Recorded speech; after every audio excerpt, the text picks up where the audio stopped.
ಸಂಪೂರ್ಣ ಆರೋಗ್ಯ, ಅದಕ್ಕೆ 12 ಮಾತ್ರೆಗಳು ಅಂತ. ಮೊದಲಿಗೆ ಸುಭಾಷ್ ಪತ್ರಿಜಿ ಸರ್ನ ಮನಸ್ಸಲ್ಲೇ ನಿಂತ್ಕೊಳ್ತಾ, ಮತ್ತು ಈಗ ನಾನು ಏನು ಹೇಳಕ್ಕೆ ಹೊರಟಿದ್ದೀನಿ ಈ ವಿಚಾರವನ್ನು ಗೋಪಾಲ್ ಕೃಷ್ಣ ಸರ್ ಅವರು, ಅಂದರೆ ನಮ್ಮ GK ಸರ್ ಅವರು ಇದನ್ನು ಬಹಳ ಅಧ್ಯಯನ ಮಾಡಿ ಅವರು ಸುಮಾರು 20 ವರ್ಷಗಳ ಕಾಲ ಇದನ್ನು ಎಲ್ರಿಗೂ ತಿಳಿಸ್ತಾ ಮತ್ತು ಅದ್ರ ಅನುಭವಗಳನ್ನ ಪಡೀತಾ ನಮಗೆ ಇದನ್ನು ತಿಳಿಸ್ಕೊಡ್ತಾ ಬಂದಿದ್ದಾರೆ. ಅದನ್ನು ಈಗ ನಾನು ನಿಮ್ಮ ಮುಂದೆ ಹೇಳ್ತಾ ಬರ್ತಾಯಿದ್ದೇನೆ. ಈಗ ಸರ್ ಹೇಳಿದ ಥರನೇ ಸಂಪೂರ್ಣ ಆರೋಗ್ಯ. ಸಂಪೂರ್ಣ ಅಂದ ತಕ್ಷಣ ನಾವೇನು ಮಾಡ್ಕೊತೀವಿ, ಆರೋಗ್ಯ ಅಂದಿದ ತಕ್ಷಣ ಎಲ್ಲಾದರೂ ಗಾಯ ಆದರೆ, ಜ್ವರ ಬಂದರೆ, ಅಥವಾ ಯಾವುದಾದ್ರೂ ಸಾಮಾನ್ಯ ಸ್ಥಿತಿಗಿಂತ ಅಸಾಮಾನ್ಯ ಸ್ಥಿತಿಗೆ ಹೋದಾಗ ನಾವು ಅದನ್ನು ಅನಾರೋಗ್ಯಕ್ಕೆ ಹೋದ್ವಿ ಅಂತ ಅಂದ್ಕೊತೀವಿ. ಅದು ದೈಹಿಕವಾಗಿರ್ಬೋದು, ಮಾನಸಿಕವಾಗಿರ್ಬೋದು. ದೈಹಿಕ ಮತ್ತು ಮಾನಸಿಕ ಮತ್ತು ಸಾಮಾಜಿಕವಾಗಿ ಯಾವ ರೀತಿ ಆರೋಗ್ಯಕರವಾಗಿ ಬದುಕಬೇಕು ಮತ್ತು ಯಾವ ರೀತಿ ಆರೋಗ್ಯವಾಗಿ ಇರಬೇಕು ಅನ್ನಲಿಕ್ಕೋಸ್ಕರ ಅವರು 12 ಸೂತ್ರಗಳು ಅಂತ ಮಾಡ್ತಾ ಬಂದಿದ್ದಾರೆ. ಈಗ ನಾವು ಸಾಮಾನ್ಯವಾಗಿ ಏನು ನೋಡ್ತಾ ಇರ್ತೀವಿ, ಎಲ್ಲರೂ ತಿಳ್ಕೊಳ್ಳೋದು ದೈಹಿಕ ಆರೋಗ್ಯವನ್ನು ಸುಸ್ಥಿತಿಯಲ್ಲಿ ಇಟ್ಟುಕೊಳ್ಳೋದು ಒಂದು ಆರೋಗ್ಯ ಅಂತ. ಮತ್ತೆ ಮುಂದುವರಿತಾ ಈಗ ನಮಗೆ ಯಾವ ಜ್ಞಾನ ಬಂದಿದೆ ಅಂದರೆ, ಮಾನಸಿಕವಾಗಿಯೂ ಕೂಡ ಆರೋಗ್ಯವನ್ನು ಹೊಂದಿದ್ರೆ ಅದು ಆರೋಗ್ಯ ಅಂತ. ಸಮಾಜವನ್ನು ಸುಸ್ಥಿತಿಯಲ್ಲಿ ಇಟ್ಕೊಬೇಕು ಮತ್ತು ನಾವು ಆಂತರಿಕವಾಗಿ ನಾವೇನು ಪ್ರತಿ ಸಲ ಕರಿತಾ ಇರ್ತೀವಿ ಅಂತರಾತ್ಮ, ಅದು ಪರಿಶುದ್ಧವಾಗೇ ಇರುತ್ತೆ. ಮತ್ತು ಅದರ ಮುಂದಿನ ಎಲ್ಲ ಹಂತಗಳನ್ನು ಶುದ್ಧವಾಗಿ ಇಟ್ಕೊಳ್ಳುವಂಥದ್ದನ್ನು ನಾವು ಆರೋಗ್ಯ ಅಂತ ಕರಿತಾ ಇದ್ದೀವಿ. ಇದನ್ನು ನಾವು ಸಂಪೂರ್ಣ ಆರೋಗ್ಯ ಅಂತ ನಿಮಗೆ ಮೊದಲು ತಿಳಿಸ್ಲಿಕ್ಕೆ ಪ್ರಯತ್ನ ಪಡ್ತೀನಿ. ಈಗ ನಾವು ಇಲ್ಲಿವರೆಗೂ ಮಾಡ್ಕೊಂಬಂದದಂತ ಅಂದರೆ ಧ್ಯಾನ ಅಂತ ಅಂದರೆ ಏನು ಅನ್ನೋದನ್ನ, ಯಾಕಂದರೆ ಇಲ್ಲಿ ತುಂಬ ಸೀನಿಯರ್ಸು ಇದ್ದೀರಾ, ಕೆಲವರು ಇವತ್ತು ಬಂದವರು ಕೂಡ ಇರ್ಬೋದು, ಅದರಿಂದ ಒಂದು ಸಾಲಲ್ಲಿ ಹೇಳಲಿಕ್ಕೆ ಪ್ರಯತ್ನ ಪಡ್ತೀವಿ. ನೋಡಿ, ಧ್ಯಾನಕ್ಕೆ ಅನೇಕ ಮಾರ್ಗಗಳಿವೆ. ಸಾಕಷ್ಟು ಮಾರ್ಗಗಳಲ್ಲಿ ಧ್ಯಾನವನ್ನು ಮಾಡ್ತಾ ಬರ್ಬೋದು. ಈ ಜಾಗದಲ್ಲಿ ಅಂದರೆ ನಾವು ಪಿರಮಿಡ್ ವ್ಯಾಲಿಯಲ್ಲಿ ನಾವೇನು ಮಾಡ್ತಾ ಇದ್ದೀವಿ ಅಂದರೆ ಆನಾಪಾನಸತಿ ಧ್ಯಾನ ಅಂತ ಮಾಡ್ತಾ ಇದ್ದೀವಿ. ಇದು ಬುದ್ಧನಿಂದ ಬಂದಿರುವಂತಹ ಧ್ಯಾನ. ಇಲ್ಲಿ ಏನು ಅಂತಂದರೆ ಉಸಿರಾಟದ ಮೇಲೆ ಗಮನವನ್ನು ಹರಿಸ್ತೀವಿ. ಅಂತ ಅಂದರೆ ನಾವು ಇಲ್ಲಿ ಪ್ರತಿಯೊಬ್ಬರಿಗೂ ಒಂದು ಪಾಂಪ್ಲೆಟ್ ಸಿಕ್ಕಿರ್ಬೋದು ಅಥವಾ ನೋಡಿರ್ಬೋದು. ಅಲ್ಲಿ ಬರೆದಿರ್ತಾರೆ ಸ್ಥಿರ ಸುಖ ಆಸನ ಅಂತ. ಅಂದರೆ ನೀವೇನು ಮಾಡಬೇಕು ಅಂದರೆ ನಿಮಗೆ ಯಾವ ಭಂಗಿಯಲ್ಲಿ ಕೂತ್ಕೊಳ್ಳಿಕ್ಕಾಗತ್ತೆ. ಈಗ ಸುಸ್ಥಿತಿಯಲ್ಲಿ ಆರೋಗ್ಯವಾಗಿರುವಂಥವ್ರು ನೆಲದ ಮೇಲೆ ಕಾಲನ್ನ ಪದ್ಮಾಸನ ಹಾಕ್ಕೊಂಡು ಅಥವಾ ಸುಖವಾಗಿ ಕೂತ್ಕೊಳ್ಳುವಂಥ ನೇರವಾಗಿ ಇಟ್ಕೊಂಡು ಕುಳಿತುಕೊಳ್ತೀರ. ಸ್ವಲ್ಪ ಅದಕ್ಕಿಂತ ಒಂದು ಚೂರು ಹಿಂದೆ ಆರೋಗ್ಯವನ್ನು ಅಷ್ಟು ಸುಧಾರಿಸ್ಕೊಳಕ್ಕಾಗದಿರೋರು ಚೇರ್ ಮೇಲೆ ಕಾಲುಗಳನ್ನ ಲಾಕ್ ಮಾಡ್ತಾ, ಕೈನ ಲಾಕ್ ಮಾಡ್ತಾ ಕೂತ್ಕೊಳ್ತೀವಿ. ಇದನ್ನು ನೀವೆಲ್ಲರೂ ಆಲ್ರೆಡಿ ಪಾಂಪ್ಲೆಟಲ್ಲಿ ನೋಡಿರ್ತೀರ. ಇದನ್ನು ಈ ರೀತಿಯಾಗಿ ಕೂತ್ಕೊಳ್ಬೇಕು. ಯಾಕೆ ಅಂದರೆ ನೀವು ಕೂತ್ಕೊಳ್ಳೋವಂಥ ಭಂಗಿ ಬಹಳ ಮುಖ್ಯವಾಗಿರುತ್ತೆ. ಯಾಕೆಂದರೆ 1 ನಿಮಿಷ 2 ನಿಮಿಷ ಮಾಡೋವಂಥದ್ದು ಕೆಲಸ ಅಲ್ಲ ಇದು ನಿರಂತರವಾಗಿ ಸಾಗ್ತಾ ಇರೋದ್ರಿಂದ ಮತ್ತೆ ನಿಮಗೆ ಯಾವುದೇ ಥರದ ದೈಹಿಕವಾಗಿ ತೊಂದರೆಗಳು ಉಂಟಾಗಬಾರ್ದು ಅನ್ನಲಿಕ್ಕೋಸ್ಕರ ಸ್ಥಿರವಾಗಿ ಕೂತ್ಕೊಳ್ಳೋವಂಥ, ನಿಮಗೆ ಅನುಕೂಲವಾಗುವಂಥ ಒಂದು ಭಂಗಿಯಲ್ಲಿ ಕೂತ್ಕೊಂಡು ಆದಮೇಲೆ ನೀವೇನು ಮಾಡಬೇಕು ಅಂದರೆ ಕೈಗಳನ್ನ ಕಟ್ಟಿ ಕಾಲನ್ನು ಕಟ್ಟಿ. ಯಾಕೆ ಅಂತ ಅಂದರೆ ದೇಹ ಅಲಗಾಡಬಾರ್ದು. ದೈಹಿಕವಾಗಿ ನಿಮ್ಮ ಕ್ರಿಯೆಗಳು ಏನಿವೆ ಅವೆಲ್ಲವೂ ಸಂಪೂರ್ಣವಾಗಿ ನಿಂತ್ಕೋಬೇಕು ಅನ್ನೋದಕ್ಕೋಸ್ಕರ. ಕಣ್ಣನ್ನು ಯಾಕೆ ಮುಚ್ಕೊಳ್ಳಿ ಅಂತ ಹೇಳ್ತಾರೆ ಅಂದರೆ ಕಣ್ಣನ್ನು ತೆರೆದು ಕೂಡ ಧ್ಯಾನ ಮಾಡ್ಬೋದು. ಪ್ರಾಥಮಿಕ ಹಂತದಲ್ಲಿ ಮೊದಲು ಧ್ಯಾನಕ್ಕೆ ಪ್ರಾರಂಭ ಮಾಡಿದಾಗ ಕಣ್ಣನ್ನು ಮುಚ್ಕೊಂಡು ಧ್ಯಾನನ ಮಾಡಿ. ಯಾಕೆಂದರೆ ಸಾಮಾನ್ಯವಾಗಿ ನಮಗೆ ಎಲ್ಲ ತಲೆಯಲ್ಲಿ ಅಂದರೆ ಮಾನಸಿಕವಾಗಿ ಬರುವಂಥ ಹೊಸ ಹೊಸ ಆಲೋಚನೆಗಳನ್ನ ಹೆಚ್ಚು ಉತ್ಪತ್ತಿ ಮಾಡೋದು ಕಣ್ಣು ಅನ್ನೋದಕ್ಕೋಸ್ಕರ ದಯವಿಟ್ಟು ಕಣ್ಣುಗಳನ್ನ ಎಲ್ಲರೂ ಮುಚ್ಕೊಳ್ಳಿ ಅಂತ ಮೊದಲು ಹೇಳ್ತಾರೆ.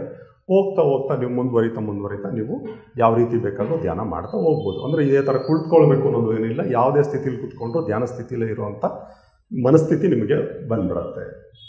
ಆಯ್ತು, ಇದ್ರ ಬಗ್ಗೆ ಇಷ್ಟನ್ನು ತಿಳ್ಕೊಳ್ಳೋಣ. ಹೆಚ್ಚಾಗಿ ಬೇಕು ಅಂತಂದರೆ ನಮ್ಮ ಪಿರಮಿಡ್ PMC ಕನ್ನಡ ಚಾನಲ್ ಇದೆಯಲ್ಲ, ಅಲ್ಲಿ ಸಾಕಷ್ಟು ಹೇಳಿದ್ದಾರೆ. ಅದರಲ್ಲೂ ನಮ್ಮ ಕೇತಪ್ಪ ಸಾರ್ದಂತೂ ಕೇಳಿಬಿಟ್ರೆ ಅವರು ಬುದ್ಧನಿಂದ ಹಿಡಿದು ಮಹಾವೀರರ ತನಕ, ಮತ್ತು ಅದಲ್ಲದೆ ಕಬೀರರಿಂದ ಹಿಡಿದು ಬಸವಣ್ಣ, ಅಲ್ಲಮಪ್ರಭು ಪ್ರತಿಯೊಬ್ಬರು ವಚನಗಳನ್ನೂ ಕೂಡ ಹೇಳ್ತಾ ಯಾವ ರೀತಿ ಧ್ಯಾನ ಮಾಡಬೇಕು ಅನ್ನೋದನ್ನು ಸಂಪೂರ್ಣವಾಗಿ ಹೇಳ್ತಾ ಬಂದಿದ್ದಾರೆ. ನಾವೆಲ್ಲರೂ PMC ಕನ್ನಡ ದಯವಿಟ್ಟು ಒಂದ್ಸಲಿ ನೋಡಿ. ಅಂದರೆ ಧ್ಯಾನದ ಆಳಕ್ಕೆ ಇಳಿಬೇಕು ತಿಳ್ಕೊಬೇಕು, ಅದ್ರ ಜ್ಞಾನ ಹೆಚ್ಚು ಪಡಿಬೇಕು ಅನ್ನೋರು ಒಂದ್ಸಲಿ ನೋಡಿ. ತುಂಬ ಚೆನ್ನಾಗಿ ಮಾತಾಡಿದ್ದಾರೆ ಧ್ಯಾನದ ಬಗ್ಗೆ. ಈಗ ಧ್ಯಾನನ ಎಲ್ಲಿ ಮಾಡಬೇಕು, ಯಾವಾಗ ಮಾಡಬೇಕು, ಹೇಗೆ ಮಾಡಬೇಕು ಅನ್ನೋದನ್ನು ಒಂದು ಹೇಳಿ ನೋಡೋಣ. ಧ್ಯಾನವನ್ನು ನೀವು ಯಾವ ಸಮಯದಲ್ಲಿ ಬೇಕಾದರೂ ಮಾಡ್ಬೋದು. ಅದಕ್ಕೆ ಇಂಥದ್ದೇ ನಿಗದಿತವಾದ ಸಮಯ ಅಂತ ಯಾವುದೂ ಇಲ್ಲ. ಸ್ಥಳ ನಿಮಗೇನು ಅಂತಂದರೆ ಪ್ರಾಥಮಿಕವಾಗಿ ಕೂತ್ಕೊಳ್ಳೋರು ಸಾಮಾನ್ಯವಾಗಿ ಏನು ಮಾಡಿ ಅಂತಂದರೆ ನಿಮಗೆ ಯಾವುದೇ ಥರದ ತೊಂದರೆಗಳಾಗಬಾರ್ದು. ಅಂದರೆ ನಿಮಗೆ ಮಾನಸಿಕವಾಗಿ ಆ ಜಾಗದಲ್ಲಿ ಧೈರ್ಯ ಇರಬೇಕು. ಇವಾಗ ಎಲ್ಲೋ ಕೂತ್ಕೊಂಡ್ರಿ, ಒಂದು ಹುಳ ಬಂತು ಅಥವಾ ಎಲ್ಲೋ ಕೂತ್ಕೊಂಡ್ರಿ, ಮರದ ತಲೆ ಮೇಲಿಂದ ಏನೋ ಬೀಳ್ತು, ಈ ಥರದ್ದು ಆಗಬಾರ್ದಷ್ಟೇ. ನೀವು ಕೂತ್ಕೊಂಡಿರೋ ಜಾಗ ನಿಮಗೆ ಸುಖಕರವಾಗಿದೆ ಮತ್ತು ನಾನು ಸೇಫಾಗಿ ಇದ್ದೀನಿ ಅಂತ ಅನ್ನೋಂಥ ಒಂದು ಜಾಗ. ಸ್ವಲ್ಪ ಬೆಳಕನ್ನು ಕಡಿಮೆ ಇಟ್ಕೊಳ್ಳಿ, ಒಂಚೂರು ಕತ್ಲೆ ಆಗಿದ್ರು ತೊಂದರೆ ಇಲ್ಲ. ಆ ಸ್ಥಳದಲ್ಲಿ ಕೂತ್ಕೊಂಡು ನೀವು ಕಣ್ಣು ಮುಚ್ಕೊಂಡು ನಾನು ಹೇಳಿದ ರೀತಿ ಭಂಗಿಯಲ್ಲಿ ಕೂತ್ಕೊಂಡು ನೀವೇನು ಮಾಡ್ತಾ ಇರ್ತೀರಾ ಅಂದರೆ ನಿಮ್ಮ ಸಹಜ ಉಸಿರಾಟ, ಅಂದರೆ ನಿಮ್ಮ ಮೂಗಿನ ಒಳ್ಳೆಯಲ್ಲಿ ಏನು ಗಾಳಿ ತಗೊಳ್ತಾ ಇರ್ತೀರ ಅದನ್ನು ಗಮನಿಸ್ತಾ ಇರಿ. ಮೂಗಿನ ತುದಿಯನ್ನು ಗಮನಿಸ್ತಾ ಇರಿ ಮೊದಲು. ಯಾಕೆ ಈ ಮೂಗಿನ ತುದಿಯಲ್ಲಿ ಗಮನಿಸ್ತಾ ಇರಿ ಅಂತಂದರೆ, ನೀವು ಗಮನಿಸ್ಲಿಲ್ಲ ಅಂತಂದರೆ ಏನು ಮಾಡ್ತೀರಾ ಅಂತಂದರೆ ಮನೆ ಹತ್ರ ಏನೋ ಆಗ್ತಾ ಇರೋದು, ಮಕ್ಕಳ ಹತ್ರ ಏನೋ ಆಗ್ತಾ ಇರೋದು, ಅಥವಾ ಊಟಕ್ಕೆ ನೆಕ್ಸ್ಟ್ ಏನು ಮಾಡಬೇಕು ಅಂತ ಪ್ಲ್ಯಾನ್ ಮಾಡೋದು, ಅಥವಾ ನೆಕ್ಸ್ಟ್ ಎಲ್ಲಿಗೆ ಪ್ರವಾಸ, ಈ ಥರದ ಆಲೋಚನೆ ಏನು ಮಾಡುತ್ತೆ ನಮ್ಮ ಅಂತರಾತ್ಮದಲ್ಲಿ. ಅಂದರೆ ನಮ್ಮ ಸ್ಮೃತಿ ಪಟಲಕ್ಕೆ ಯಾವುದೋ ಒಂದು ಚಿತ್ರ ಬಂತು ಅಂದರೆ ಸಾಕು, ಮನಸ್ಸು ಅದಕ್ಕೆ 106 ಕವಲುಗಳನ್ನ ತೋರಿಸ್ಕೊತಾ ಹೋಗ್ಬಿಡುತ್ತೆ. ಅದರಿಂದ ನಾವೇನು ಮಾಡ್ತೀವಿ ಅಂತಂದರೆ, ಮೂಗಿನ ಒಳ್ಳೆಗಳ ತುದಿಯಲ್ಲಿ ನೀವು ಗಮನವನ್ನು ಇಟ್ಟಾಗ ಏನಾಗುತ್ತೆ ಅಂದರೆ ಅದು ಆಲೋಚನೆಗಳ ಕಡೆ ಹೆಚ್ಚು ಗಮನವನ್ನು ಕೊಡಲಿಕ್ಕೆ ಬಿಡಲ್ಲ. ಆಗ ನೀವೇನಾಗ್ತೀರಾ ಅಂದರೆ ಸುಲಭವಾಗಿ ಆಲೋಚನಾ ರಹಿತ ಸ್ಥಿತಿಗೆ ತಲುಪಬಹುದು ಅಂತ ಅನ್ನೋದನ್ನು ಇಲ್ಲಿ. ಇದು ಆದಮೇಲೆ ಏನು ಅಂತಂದರೆ ಎಷ್ಟು ಹೊತ್ತು ಮಾಡಬೇಕು ಅಂತ. ನೀವು ಇದಕ್ಕೆ ಇಷ್ಟೇ ಹೊತ್ತು ಮಾಡಬೇಕು ಅಷ್ಟೇ ಹೊತ್ತು ಮಾಡಬೇಕು ಅಂತ ಸಮಯ ಇಲ್ಲ. ನಿಮ್ಮ ದೈಹಿಕವಾಗಿ ಮತ್ತು ನಿಮ್ಮ ವ್ಯಾವಹಾರಿಕವಾಗಿ ಕೆಲಸ ಕಾರ್ಯಗಳನ್ನು ಎಷ್ಟೊತ್ತು ಸ್ಥಗಿತಗೊಳಿಸಿ ಇದಕ್ಕೆ ಸಮಯ ನೀಡಲಿಕ್ಕಾಗುತ್ತೋ ಅಷ್ಟು ಹೊತ್ತು ಮಾಡಿ. ಈಗ ನಮ್ಮ ಪಿರಮಿಡ್ ಸೊಸೈಟಿ ಹೇಳಿರೋದು ಏನು ಅಂತಂದರೆ, ಅವರ ವಯಸ್ಸು ಎಷ್ಟಿದೆ ಅಷ್ಟು ನಿಮಿಷಗಳ ಕಾಲ ಧ್ಯಾನವನ್ನು ಕಂಪಲ್ಸರಿ ಮಾಡಲೇಬೇಕು. ಅಂದರೆ ದಿನದ ಒಂದು ಸಮಯ ಅಷ್ಟು ಸಮಯ ನಿರಂತರವಾಗಿ ಮಾಡಬೇಕು. ಅದಾದಮೇಲೆ ಮಾಡುವಂಥ ಧ್ಯಾನಗಳನ್ನ ನೀವು 5 ನಿಮಿಷ 10 ನಿಮಿಷಗಳ ಕಾಲ ಮಾಡ್ತಾ ಹೋಗ್ಬೋದು. ಮೊದಲು ನೀವು ಏನಕ್ಕೆ ನಿಮ್ಮ ಏಜಷ್ಟೇ ಹೇಳುತ್ತವೆ ಅಂತಂದರೆ, ಮೊದಲು ಆಲೋಚನೆಗಳು ಹೆಚ್ಚಿರುತ್ತೆ, ಅದನ್ನು ಇಳಿಸ್ಕೊಳ್ಳಿಕ್ಕೆ ಮತ್ತೆ ಮೌನವಾಗಿ ಹೆಚ್ಚು ಇದ್ದು ಬಿಡ್ತೀರಾ. ಧ್ಯಾನಕ್ಕೆ ಇಳಿಯೋದಕ್ಕಿಂತ ಮೌನದಲ್ಲಿ ಹೆಚ್ಚು ಕೊಟ್ಬಿಡ್ತೀರಾ. ಕೆಲವೊಂದು ಸರಿ ಕೆಲವರು ಅದನ್ನು ನಿದ್ದೆ ಆಗೋ ಕೂಡ ಜಾರ್ಕೊಳ್ಳೋವಂಥ ಸಾಧ್ಯತೆಗಳಿರುತ್ತೆ. ನಿಮಗೆ ಸ್ವಲ್ಪ ಅಂದರೆ ಅಭ್ಯಾಸ ಮಾಡ್ಕೊಂಬಿಟ್ರಿ ಅಂತಂದರೆ ಒಂದು 20 ನಿಮಿಷಕ್ಕೆಲ್ಲ ನೀವು ಧ್ಯಾನ ಸ್ಥಿತಿಗೆ ಹೋಗೋಕ್ಕೆ ಪ್ರಯತ್ನ ಪಡ್ತೀರಾ. ನೀವು ಕಂಪ್ಲೀಟ್ ಒಂದು ಸ್ವಲ್ಪ ದಿನ ಧ್ಯಾನ ಸ್ಥಿತಿಲಿ ಹೋಗಿ ರೀಚ್ ಆಗಿ ಬಂದ್ರಿ ಅಂತಂದರೆ ನೀವು ಕೂತ್ಕೊಂಡಿದ್ದ ತಕ್ಷಣ ಧ್ಯಾನ ಸ್ಥಿತಿಗೆ ಹೋಗ್ತೀರಾ. ಅದನ್ನು ಹಾಳವಾಗಬೇಕಾದ್ರೆ ಆಮೇಲೆ ನೋಡೋಣ. ಇದಾದಮೇಲೆ ಧ್ಯಾನವನ್ನು ಮಾಡೋದು ಗೊತ್ತಾಯಿತು, ಎಲ್ಲಿ ಮಾಡಬೇಕು ಎಷ್ಟೊತ್ತು ಮಾಡಬೇಕು ಅಂತ ಗೊತ್ತಾಯಿತು. ಇದನ್ನು ವಾರಕ್ಕೊಂದ್ಸಲಿ ಮಾಡಬೇಕಾ ವರ್ಷಕ್ಕೊಂದ್ಸಲಿ ಮಾಡಬೇಕಾ ಅನ್ನೋದು ಪ್ರಶ್ನೆಯೂ ಇರುತ್ತೆ. ಈ ಧ್ಯಾನವನ್ನು ನೀವು ಪ್ರತಿದಿನ ಪ್ರತಿನಿತ್ಯ ಮಾಡಬೇಕು. ಯಾಕೆ ಅಂತಂದರೆ, ನಾವು ಪ್ರಾಣಶಕ್ತಿಯನ್ನು ನಮ್ಮಲ್ಲಿ ತೆಗೆದುಕೊಳ್ಳಿಕ್ಕೋಸ್ಕರ ಈ ಧ್ಯಾನವನ್ನು ಮಾಡ್ತೀವಿ. ಅಂದರೆ ಈಗ ಪ್ರತಿದಿನ ನಾವು ಹೇಗೆ ನಿದ್ದೆನ ಮಾಡ್ತಾ ಇರ್ತೀವಿ, ಯಾರಾದರೂ ಒಂದು ದಿನ ನಿದ್ದೆ ತಪ್ಪಿಸ್ಕೊಬೋದು ಅಥವಾ 2 ದಿನ ತಪ್ಪಿಸ್ಕೊಬೋದು. ಅದಾದಮೇಲೆ ನಿದ್ದೆನ ನಾವು ಯಾರೂ ತಪ್ಪಿಸ್ಕೊಳ್ಳಿಕ್ಕಾಗಲ್ಲ. ತಾನೇ ದೈಹಿಕವಾಗಿ ಅದನ್ನು ನಮ್ಮನ್ನು ಕರೆದುಕೊಂಡು ಹೋಗ್ಬಿಡುತ್ತೆ. ಎಲ್ಲಿಗೆ? ಆ ಸ್ಥಿತಿಗೆ ಕರ್ಕೊಂಡು ಹೋಗುತ್ತೆ.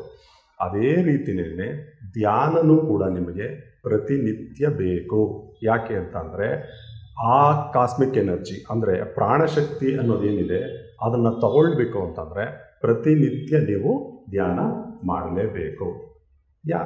ಯಾರು ಎಷ್ಟೊತ್ತು ಮಾಡಬೇಕು ಅನ್ನೋದನ್ನು ಆರೋಗ್ಯದ ಮೇಲೆ ನಮ್ಮ ಕೌನ್ಸಿಲರ್ಸು ನಿಮಗೆ ಹೇಳ್ತಾ ಬರ್ತಾರೆ.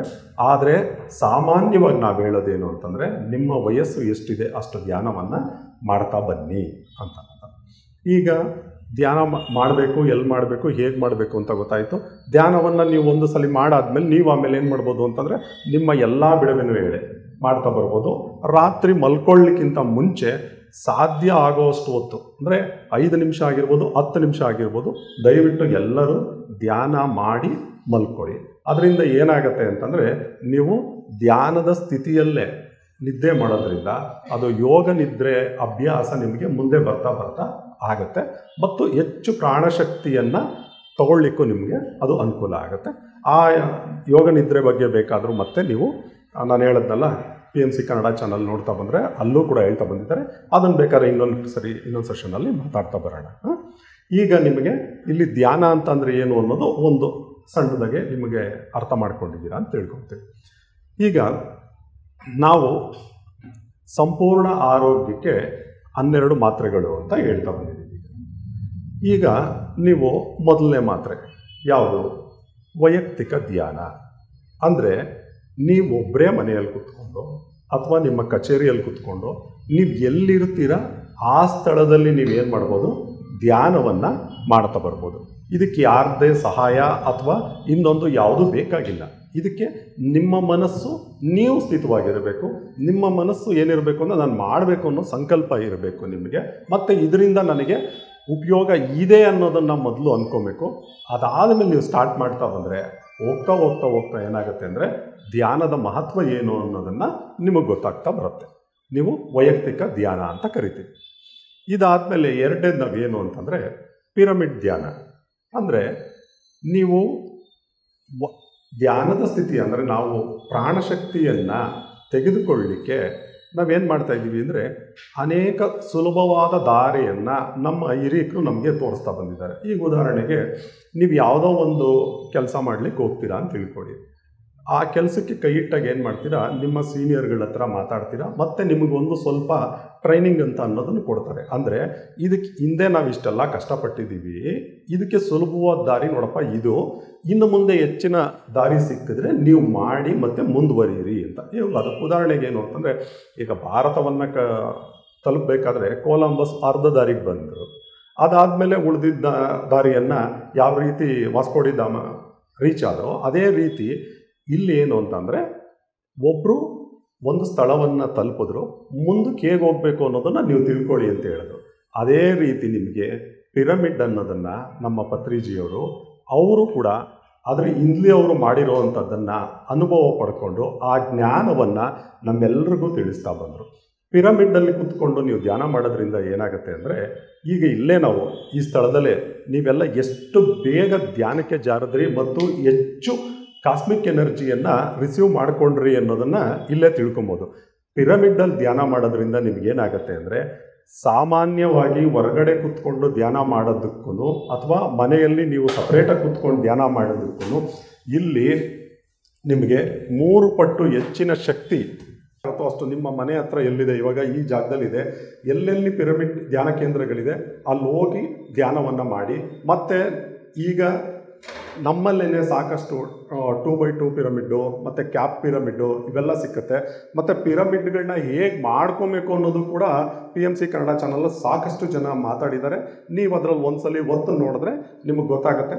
ಎಲ್ಲರೂ ಪಿರಮಿಡನ್ನು ಬಳಸಿ ಮತ್ತು ಧ್ಯಾನದ ಶಕ್ತಿಯನ್ನು ಅಂದರೆ ಪ್ರಾಣಶಕ್ತಿಯನ್ನು ಹೆಚ್ಚನ್ನು ಬಳಸ್ಕೊಳ್ಳಿಕ್ಕೆ ಪ್ರಯತ್ನ ಪಡಿ ಅಂತ ನಾನು ನಿಮ್ಗೆ ಹೇಳ್ತಾ ಇದ್ದೀನಿ.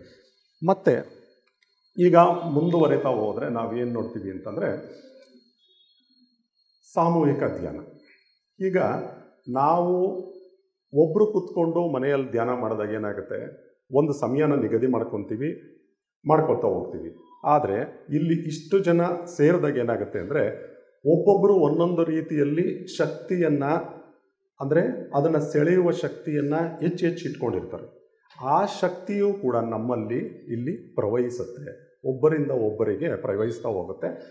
ಅವರು ಎಳ್ಕೊಳ್ತಾ ಇರೋವಂಥ ಶಕ್ತಿ ಏನಾಗುತ್ತೆ ಅಂದರೆ ಆ ಪಕ್ಕದಲ್ಲಿರೋರ್ಗೂ ಕೂಡ ಪಾಸ್ ಆಗ್ತಾ ಹೋಗುತ್ತೆ. ಅಂದರೆ ಯಾವುದೇ ಕೆಲಸ ಮಾಡಬೇಕಾದ್ರೂ ನಾವೇನು ಮಾಡ್ತೀವಿ ಅಂತಂದರೆ, ಒಬ್ಬರಿಗಿಂತ ಹೆಚ್ಚಿನ ಜನ ಪ್ರಯತ್ನ ಪಟ್ಟಾಗ ಏನಾಗುತ್ತೆ ಅಂದರೆ ಅದು ಬೇಗ ಫಲಿಸುತ್ತೆ ಅಂತ.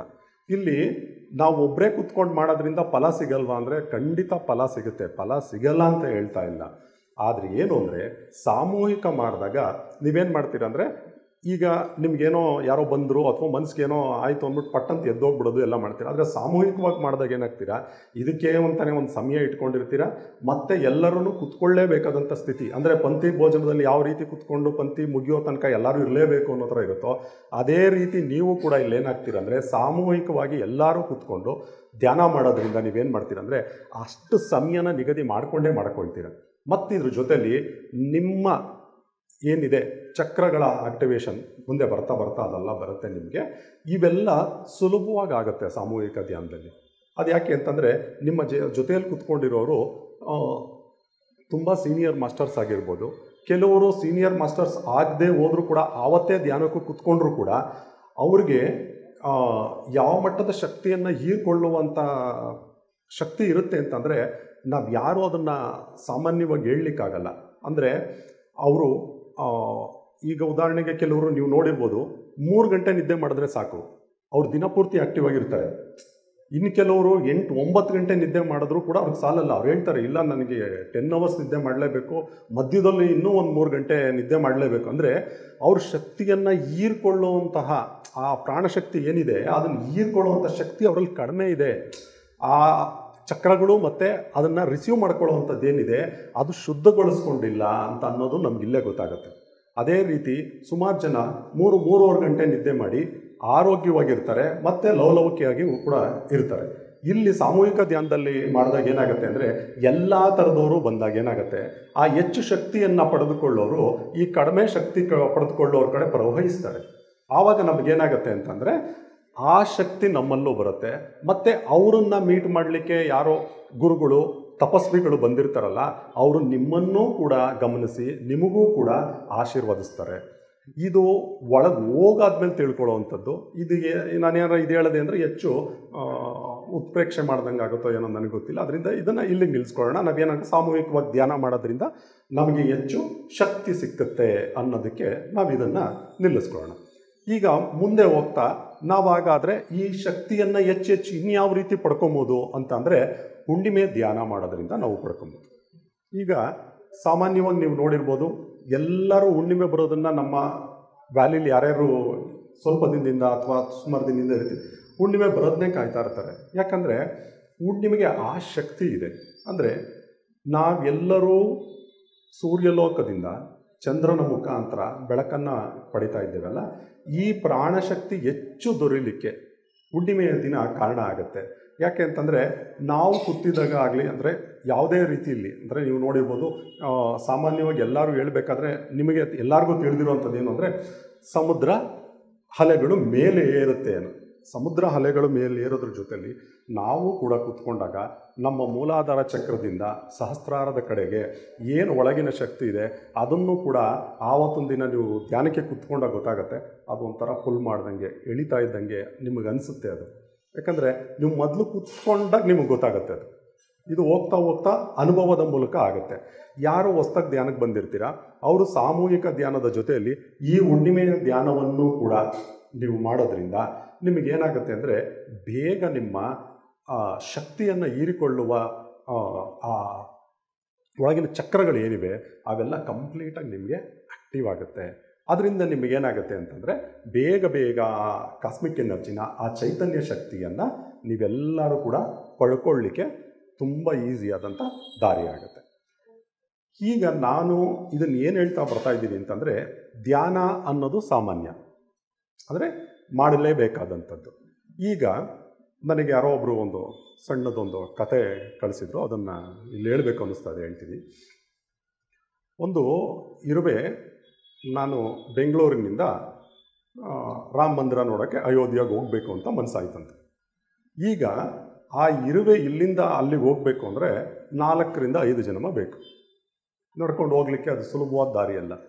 ಅದಕ್ಕೆ ತನ್ನ ಗುರುಗಳಿದ್ರಲ್ಲ ಅವ್ರ ಹತ್ರ ಕೂತ್ಕೊಂಡು ಕೇಳ್ತಂತೆ, ನಾನು ಆಸೆ ನೋಡಬೇಕು, ಏನು ಮಾಡಬೇಕು ನಾನು. ಅವ್ರು ಹೇಳಿದ್ರಂತೆ, ಏನೂ ಇಲ್ಲಪ್ಪ, ಪ್ರತಿದಿನ ಹೋಗೋರು ಜನ ಹೋಗ್ತಾ ಇರ್ತಾರೆ, ಅವ್ರು ಶರ್ಟ್ ಮೇಲೆ ಹೋಗಿ ಕೂತ್ಕೊಂಡ್ಬಿಡು, ಅವ್ರು ಹೋಗಿ ತಲುಪಿಸ್ತಾರೆ ನಿನ್ನನ್ನು ಅಂತ. ನಾನು ಹೇಳಿದ್ದು ಅರ್ಥ ಆಯ್ತಲ್ಲ. ಇದೇ ರೀತಿ ನಮ್ಮ ಪತ್ರಿಜಿ ಗುರುಗಳಾಗಿರ್ಬೋದು, GK ಸರ್ ಆಗಿರ್ಬೋದು, ಸುಲಭವಾಗಿ ನಾವು ಯಾವ ರೀತಿ ವಿಶ್ವಮಯ ಪ್ರಾಣಶಕ್ತಿಯನ್ನು ನಾವು ಸುಲಭವಾಗಿ ತೊಗೊಬೋದು ಅಂತಂದರೆ, ವೈಯಕ್ತಿಕ ಧ್ಯಾನದ ಜೊತೆಯಲ್ಲಿ ಪಿರಮಿಡಲ್ ಧ್ಯಾನ ಮಾಡೋದು, ಹುಣ್ಣಿಮೆಯ ಧ್ಯಾನ ಮಾಡೋದು, ಸಾಮೂಹಿಕ ಧ್ಯಾನ ಮಾಡೋದ್ರಿಂದ ನಾವು ಏನು ಮಾಡ್ತೀವಿ ಅಂತಂದರೆ ಈ ಶಕ್ತಿಯನ್ನು ಬೇಗ ಪಡ್ಕೊತೀವಿ. ನಾವು ಎಲ್ಲಿಗೆ ತಲುಪಬೇಕು ಅಂತಿದ್ದೀವೋ ಆ ಜಾಗನ ಅತಿ ಶೀಘ್ರವಾಗಿ ತಲುಪ್ತೀವಿ. ಅರ್ಥ ಆಯ್ತರಲ್ಲ ನಿಮಗೆ? ಇದೇ ಮಾಡೋದ್ರಿಂದ ಅದೇ ಮಾಡೋದ್ರಿಂದ ಅಂತ ಏನೂ ಇಲ್ಲ. ಈ ಎಲ್ಲವನ್ನೂ ನೀವು ಬಳಸ್ಕೊಬೋದು. ಯಾವ ರೀತಿ? ನೀವು ಧ್ಯಾನ ಮಾಡಿಕೊಂಡು ಒಂದು ಪಿರಮಿಡಲ್ ಕೂತ್ಕೊಂಡು ಆ ಹುಣ್ಣಿಮೆ ಬಂದವಾಗ ಆ 2 ದಿನ ಹಿಂದೆ 2 ದಿನ ಮುಂದೆ ಆ ಒಟ್ಟು 5 ದಿನಗಳನ್ನು ನೀವು ಬಳಸ್ಕೊಂಡು ಅದ್ರ ಜೊತೆಯಲ್ಲಿ ಸಾಮೂಹಿಕವಾಗಿ, ಈಗ ಯಾರೂ ಸಿಕ್ಕಲಿಲ್ಲ ಅಂದರೆ ನಿಮ್ಮ ಮನೇಲಿರೋರೆ, ಗಂಡ ಹೆಂಡತಿ, ನಿಮ್ಮ ಮಗು, ನೀವೇ 4 ಜನ ಕೂತ್ಕೊಳ್ಳಿ, ಅಥವಾ ನಿಮ್ಮ ಸ್ನೇಹಿತರ ಜೊತೆ. ಸಿಕ್ಕಲಿಲ್ಲ ಅಂದರೆ ಈ ಥರ ಪಿರಮಿಡ್ ಪ್ಲೇಸ್ ಜಾಗಕ್ಕೆ ಬಂದರೆ ನಿಮ್ಗೆ ಜನ ಸಿಗ್ತಾರೆ, ಇಲ್ಲೇ ಕೂತ್ಕೊಳ್ಳಿ. ಆವಾಗ ಏನಾಯಿತು, ನಿಮಗೆಲ್ಲವನ್ನೂ ಒಂದೇ ಸಲ ದೊರಕಂಗಾಯಿತು. ಆಗ ನೀವು ಬಹಳ ಬೇಗ ನೀವು ಆ ಕಾಸ್ಮಿಕ್ ಎನರ್ಜಿನ ರಿಸೀವ್ ಮಾಡ್ಕೊಳ್ಳೋ ಅಂಥ ಹಂತಕ್ಕೆ ಆರಂಭಕ್ಕೆ ತಲುಪ್ಕೊಬೋದು ಅಂತ ಅರ್ಥ ಆಯ್ತಾರೆ ನಿಮಗೆಲ್ಲ. ಇದಾದಮೇಲೆ ಸುಲಭವಾಗಿ ಇನ್ನೊಂದು ವಿಧಾನ ಅಂದರೆ, ನಮ್ಮ 6ನೇ ಟ್ಯಾಬ್ಲೆಟ್ ಆಗಿ ಏನು ಹೇಳ್ತಾ ಇದ್ದಾರೆ ಅಂದರೆ ಶಾಖಾಹಾರ ಅಂತ ಹೇಳ್ತಾರೆ.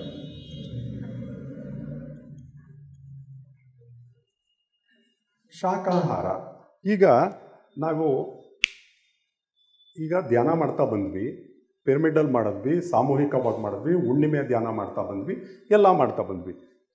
ಈ ಹಂತಗಳಲ್ಲಿ ಕೂಡ ನೀವು ಹೆಚ್ಚು ಚೈತನ್ಯ ಶಕ್ತಿಯನ್ನು ಪಡಿತಾ ಬಂದ್ರಿ. ಆದರೆ ಆ ಚೈತನ್ಯ ಶಕ್ತಿಯನ್ನು ಇನ್ನೂ ಬೇಗ ತೊಗೊಬೇಕು, ಅಂದರೆ ಆ ಶಕ್ತಿಯನ್ನು ಬೇಗ ರಿಸೀವ್ ಮಾಡ್ಕೊಬೇಕು, ಮತ್ತು ಆ ಶಕ್ತಿಯನ್ನು ಅರಗಿಸ್ಕೊಳ್ಳುವಂಥ ಶಕ್ತಿ ನಿಮಗೆ ಬರಬೇಕು ಅಂದರೆ ನೀವೆಲ್ಲರೂ ಕೂಡ ಶಾಖಾಹಾರಿಗಳಾಗಬೇಕು. ಅಂದರೆ ನೀವೆಲ್ಲರೂ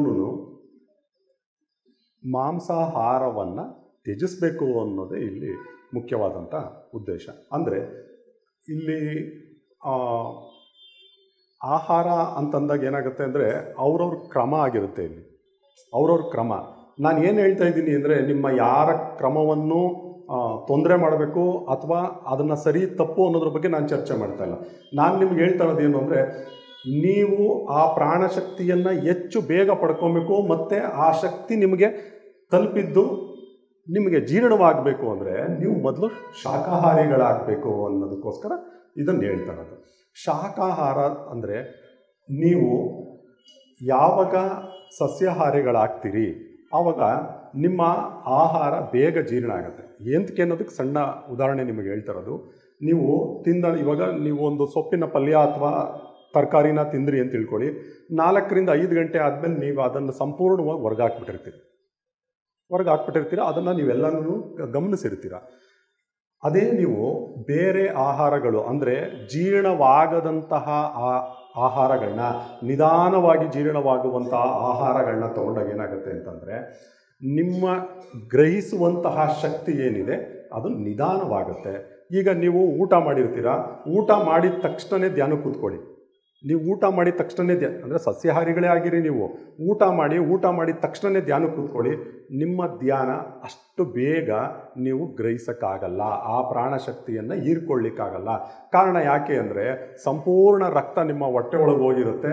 ಅದು ಬಂದು ಅದ್ರ ಕಾರ್ಯ ಮುಗಿಯೋವರೆಗೂ ನಿಮ್ಮನ್ನು ಬಿಟ್ಕೊಡಲ್ಲ. ನಾನು ಹೇಳ್ತಾ ಇರೋದು ನಿಮಗೆ ಅರ್ಥ ಆಗ್ತಾ ಇದೆ ಅಂತ ಅಂದ್ಕೊತೀನಿ. ಈಗ ನೀವೇನಾಗುತ್ತೆ ಅಂದರೆ, ಹೃದಯ ಕೆಲಸ ಮಾಡ್ತಾ ಇರಬೇಕು. ಅದಕ್ಕೆ ಎಷ್ಟು ಬೇಕೋ ಅಷ್ಟು ರಕ್ತಗಳನ್ನ ಪಂಪು ಮಾಡ್ತಾನೆ ಇರಬೇಕಾಗತ್ತೆ. ಅದರಿಂದ ಏನಾಗುತ್ತೆ ಅಂದರೆ, ಅಲ್ಲಿ ಧ್ಯಾನ ಮಾಡಬೇಕಾದ್ರೆ ನೀವು ತಗೊಳ್ಳೋವಂತಹ ಶಕ್ತಿ ಏನಾಗುತ್ತೆ ಅಂತಂದರೆ ನಿಧಾನವಾಗುತ್ತೆ. ಮತ್ತು ಧ್ಯಾನದ ಸ್ಥಿತಿಗೆ ನೀವು ತಲುಪಲಿಕ್ಕೂ ಕೂಡ ಅದು ಬೇಗ ಬಿಡಲ್ಲ. ಆದ್ದರಿಂದ ನೀವು ಶಾಕಾಹಾರಿಗಳಾದರೆ ಏನಾಗುತ್ತೆ, ನೀವು ಬೇಗ ಆ ಶಕ್ತಿಯನ್ನು ಪಡೆದುಕೊಳ್ಳಬಹುದು ಅನ್ನೋದ್ರಿಂದ ನೀವೆಲ್ಲರೂ ಶಾಕಾಹಾರಿಗಳಾಗಿ ಅಂತ ನಾನು ಹೇಳ್ತಾ ಇದ್ದೀನಿ. ಅದನ್ನು ನಮಗೆ ಯಾರು ಹೇಳಿದ್ದು ಅಂದರೆ ನಮ್ಮ ಸೀನಿಯರ್ ಮಾಸ್ಟರ್ಸ್ ಹೇಳ್ಕೊಂಬಂದಿದ್ದಾರೆ. ನಾವು ಆ ಪ್ರಯತ್ನಗಳನ್ನ ಪಟ್ಟಿರೋದ್ರಿಂದ ಎಲ್ಲವೂ ಸಾಧ್ಯ ಅನ್ನೋದನ್ನು ನಿಮ್ಮ ಮುಂದೆ ನಾನು ಹೇಳ್ತಾ ಇದ್ದೀನಿ. ಇದು 6 ಮಾತ್ರೆಗಳು. ಯಾವುದ್ಯಾವುದು? ವೈಯಕ್ತಿಕ ಧ್ಯಾನ, ಹುಣ್ಣಿಮೆಯ ಧ್ಯಾನ, ಪಿರಮಿಡ್ ಧ್ಯಾನ, ಸಾಮೂಹಿಕ ಧ್ಯಾನ ಮತ್ತು ಶಾಕಾಹಾರ. ನೀವೇನು ನೋಡ್ತಾ ಬಂದ್ರಿ, ಇವೆಲ್ಲವನ್ನು ನೀವು ಮಾಡ್ತಾ ಬಂದರೆ ನಿಮ್ಮ ಶಕ್ತಿ ಅಂದರೆ ನಿಮ್ಮ ಶಕ್ತಿ ಚೈತನ್ಯ ಏನಿದೆ, ಈ ಶಕ್ತಿ ಚೈತನ್ಯ ನಿಮಗೆ ಹೆಚ್ಚಾಗ್ತಾ ಹೋಗುತ್ತೆ. ನಿಮ್ಮ ಶಕ್ತಿ ಚೈತನ್ಯ ಹೆಚ್ಚಾಗುತ್ತೆ. ಇದರಿಂದ ಏನಾಗುತ್ತೆ, ಈ ಶಕ್ತಿ ಚೈತನ್ಯ ತಗೊಳ್ಳೋದ್ರಿಂದ ಅಂತಂದರೆ, ಮೊದಲು ನಿಮಗೆ ಮಾನಸಿಕವಾಗಿ ನೆಮ್ಮದಿಯನ್ನು ಮೊದಲು ಪಡಿತೀರ. ಯಾಕೆಂದರೆ ನೀವೆಲ್ಲರೂ ಈಗಾಗಲೇ ಧ್ಯಾನಕ್ಕೆ ಕುತ್ಕೊಂಡು ನೋಡಿದ್ದೀರಾ. ಈ ಕುತ್ಕೊಂಡಿದ್ದಾಗ ಏನಾಗುತ್ತೆ ಅಂತಂದರೆ, ನಿಮ್ಮ ಹೃದಯದ ಬಡಿತದ ಒಂದು ಕಾರ್ಯ ಬಿಟ್ಟರೆ ಬೇರೆ ಯಾವುದೇ ಕಾರ್ಯವನ್ನು ನಿಮ್ಮ ಅಂಗಾಂಗಗಳು ಮಾಡ್ತಾ ಇರಲ್ಲ. ಅದು ಕೂಡ ಬರ್ತಾ ಏನಾಗುತ್ತೆ ಅಂದರೆ, ಒಂದು ಸ್ಥಿತಿಗೆ ಬಂದು ಅದು ಕೂಡ ಆ ಸ್ಥಿತಿಯಲ್ಲೇ ನಿಂತ್ಕೊಳ್ಳುತ್ತೆ. ಅದನ್ನು ನೀವು ನಿಧಾನಕ್ಕೆ ಗಮನಿಸ್ತಾ ಹೋಗ್ಬೋದು. ಅಂದರೆ ಹೆಚ್ಚು ಏರಿಳಿತ ಇರಲ್ಲ. ಯಾಕಂತಂದರೆ ನೀವೆಲ್ಲರೂ ಸಮಸ್ಥಿತಿಯಲ್ಲಿರ್ತೀರ.